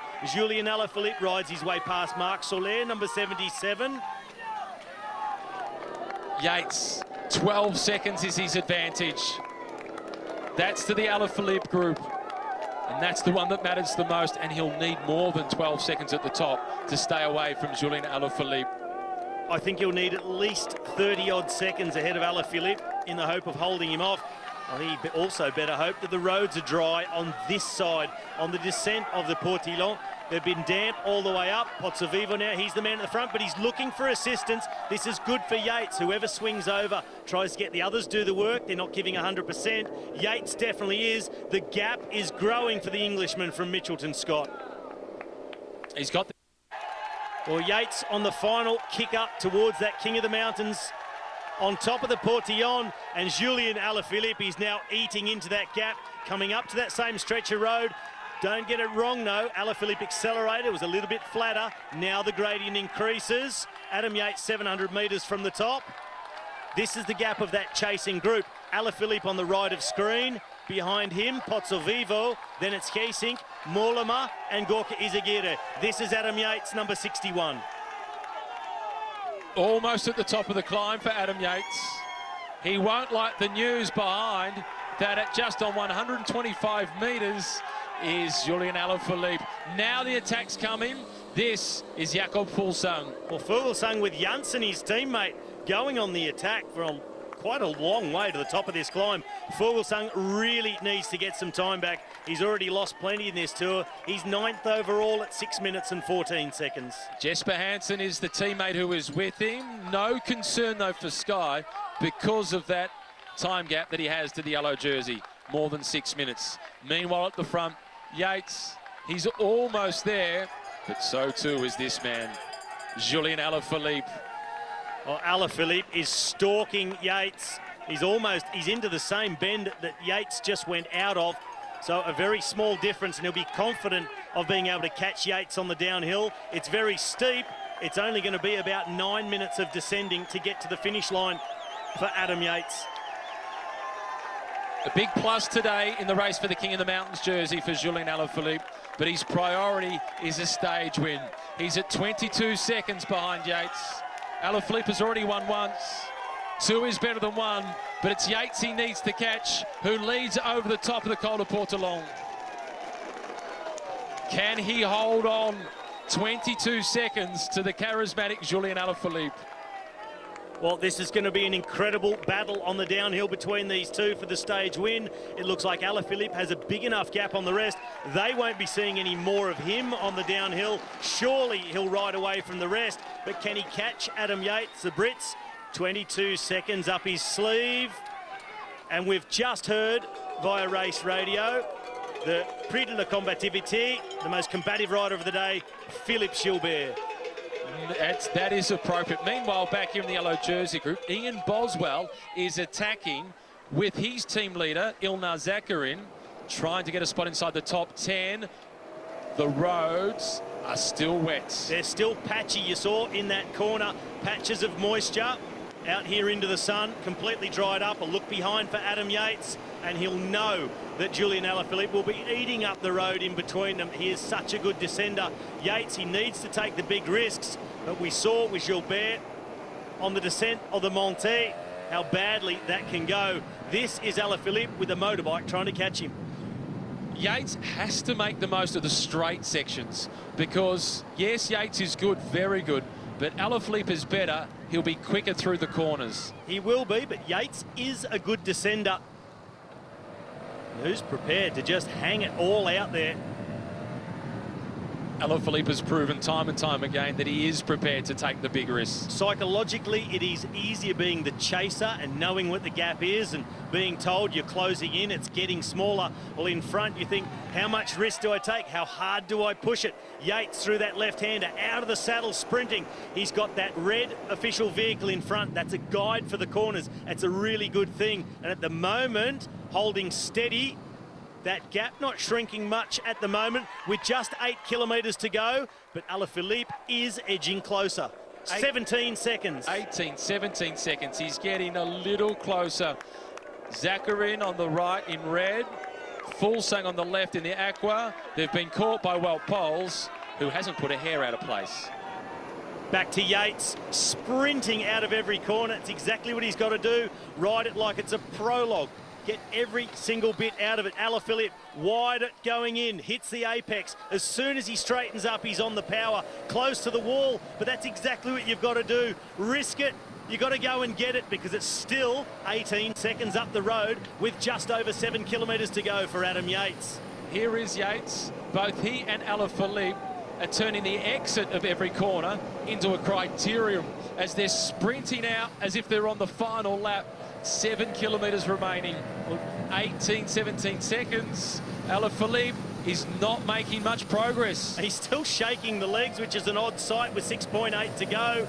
15 seconds on the race computer. Yates has fallen. That's the risk. That's the pressure of trying to hold off the chase. Front wheel slides out. Yates goes down. He could feel the presence of Alaphilippe coming. There goes Alaphilippe. And there is Yates. Yates is still in with a chance, but Alaphilippe will be almost impossible to catch now because he can smell victory and Yates is rattled. Yates will be rattled and now we'll find it virtually impossible to follow the wheel of Alaphilippe. He's got the gap already. Can Yates sprint his way back on? Will he still take the risks required to try and get back to the wheel of the Frenchman? Has not been a good tour for Mitchelton, Scott. And that fall with Adam Yates pretty much sums it up. And you can't say he made a big mistake going in there. Maybe just a little narrow into the corner, a little bit too much weight on the front wheel. Look at the difference through the corner. Massive. And also look at how tense Adam Yates looks compared to how Adam himself looked a few corners ago. Well, that'll be it. Alaphilippe is going to descend his way to the stage win because I don't see Yates getting back. He looks over the shoulder. And he'll be confident because that gap is now 3 times as big as it was 600 metres ago. As for the other chasers, they're at 27 seconds behind. Adam Yates, he'd be hurting physically and psychologically. Alaphilippe, the race is in front of him. 5 kilometres remaining. His confidence must be building. Well, Alaphilippe, a lot of looks over the shoulder, but no sign of him waiting for Adam Yates. Now under 5K to go. Yates, he looks done. That was a sign of resignation. And that's the psychological thing about being chased downhill by a good descender. You start taking more risks. You know you've got to get every little bit out of it. You can't afford to back off, and just that tiny bit too much. And the front wheel lets go through this hairpin. Look at the speed differential. Alaphilippe compared to Yates, he is rattled, and that's normal when you've crashed. Last thing you want to do is tip it in too heavy. Alaphilippe is riding away with this one. 4.5 kilometres to go. Another quick check. He's onto the radio. But he'll be getting the call of the gap is opening. No big risks now, Julien. So he's got a gap now of 5 seconds on Yates, but still chasing Izagirre, Pozzovivo, Mollema and Gesink. They're over 15 seconds behind. Alaphilippe looks so good, and the kilometres are just falling away on the descent to Bagnères de Luchon. Well, it was looking so good for Adam Yates. He was defending very well. He'd lost 7 seconds in the first half of the descent. He was looking good. It was going to be tough for Alaphilippe to catch him until disaster struck. Front wheel washout, and Alaphilippe now, he's trying not to take the risks And you can tell because he comes out of a corner, he has another look, he checks the gap because he feels, I'm not pushing it, so he must be coming closer. But he's not, he's going further and further behind. Another Frenchman who descends really well is Romain Bardet. Back in the group with the yellow jersey, Bardet 5th overall. He may well attack on the way down. We spoke about this man, Gorka Izagirre, as being a good descender. He's gone away from his former breakaway companions, quickly across to Yates, and he's not losing ground on Alaphilippe, but nor is he catching him. Well, I think now the body language I saw on Yates, it looked like he sat up because he will be hurting badly from that crash. 80 kilometres an hour for Julian Alaphilippe. This now is back in the peloton. Wout Poels at the front, Simon Geschke on the left with Tom Dumoulin, Kruijswijk in the yellow and black on the right. But back to the leader, Alaphilippe. He's on his way to stage win number 2. He got one in the Alps. He's going to get one in the Pyrenees. Gorka Izagirre, he wants to dispute that, but he doesn't look as if he's going to be able to close down to Alaphilippe. He's quick, but he's not this quick. Swooping through the corners. A little bit of Valentino Rossi. Just getting the lines right. Exit one corner, flick all the way across the road, get the entrance right for the next one. The group is growing behind, so Izagirre and Yates now joined by Mollema and Pozzovivo behind. But it's 2 kilometres to go for the Frenchman in polka dots. Alaphilippe will win this stage in Bagnères de Luchon. He's entered the city streets, a little bit more downhill to be onto the flat, last kilometre, and enjoying the cheers of the crowd as he's going to get his second. And a little shake of the head in disbelief. It was a big celebration when he won to Le Grand Bernard. Number 1 with a gun. It's Alaphilippe who goes to the top of the charts. Well, Alaphilippe, he will certainly feel sorry for Adam Yates. It's not the way you want to go into the lead, but that is part of racing. The pressure situation of trying to hold off someone who's a great descender.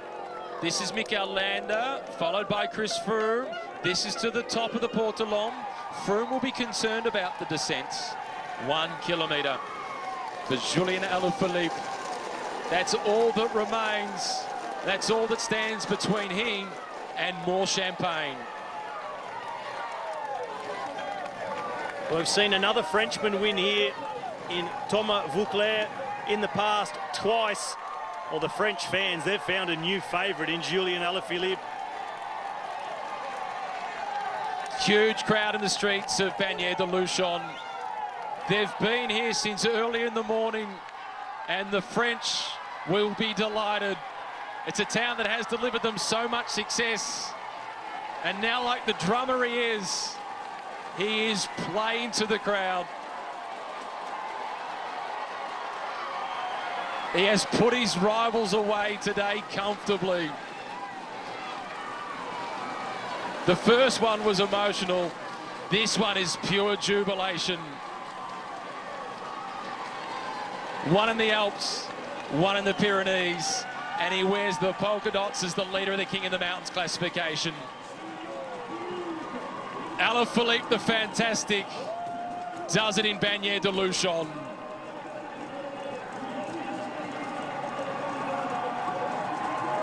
What a way to win. Now the sprint, and it's Gorka Izagirre.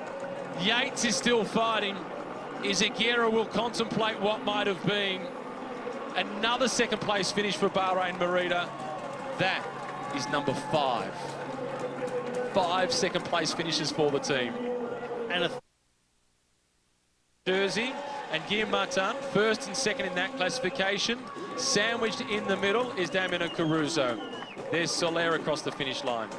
Pierre Latour knows no other way than 100% all the way to the finish line, no matter what the placing, no matter how far behind he is. He'll just give it to himself all the way. Does again, defends white.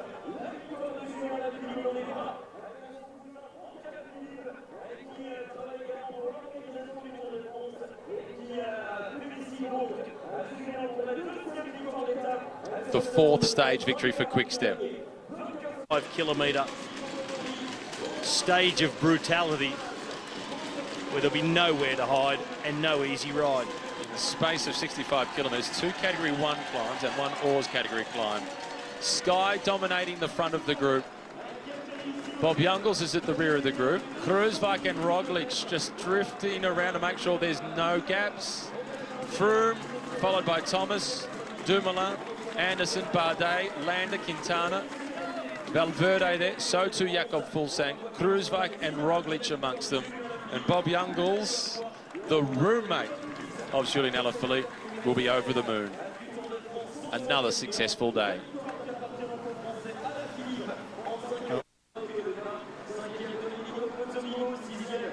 So this is just an appetizer for the next 2 Pyrenean stages. Julian Alaphilippe, second Izagirre, Adam Yates, Bauke Mollema, Domenico Pozzovivo, 5th, Robert Geesink, Michael Valgren, Mulberger in through in 8th place.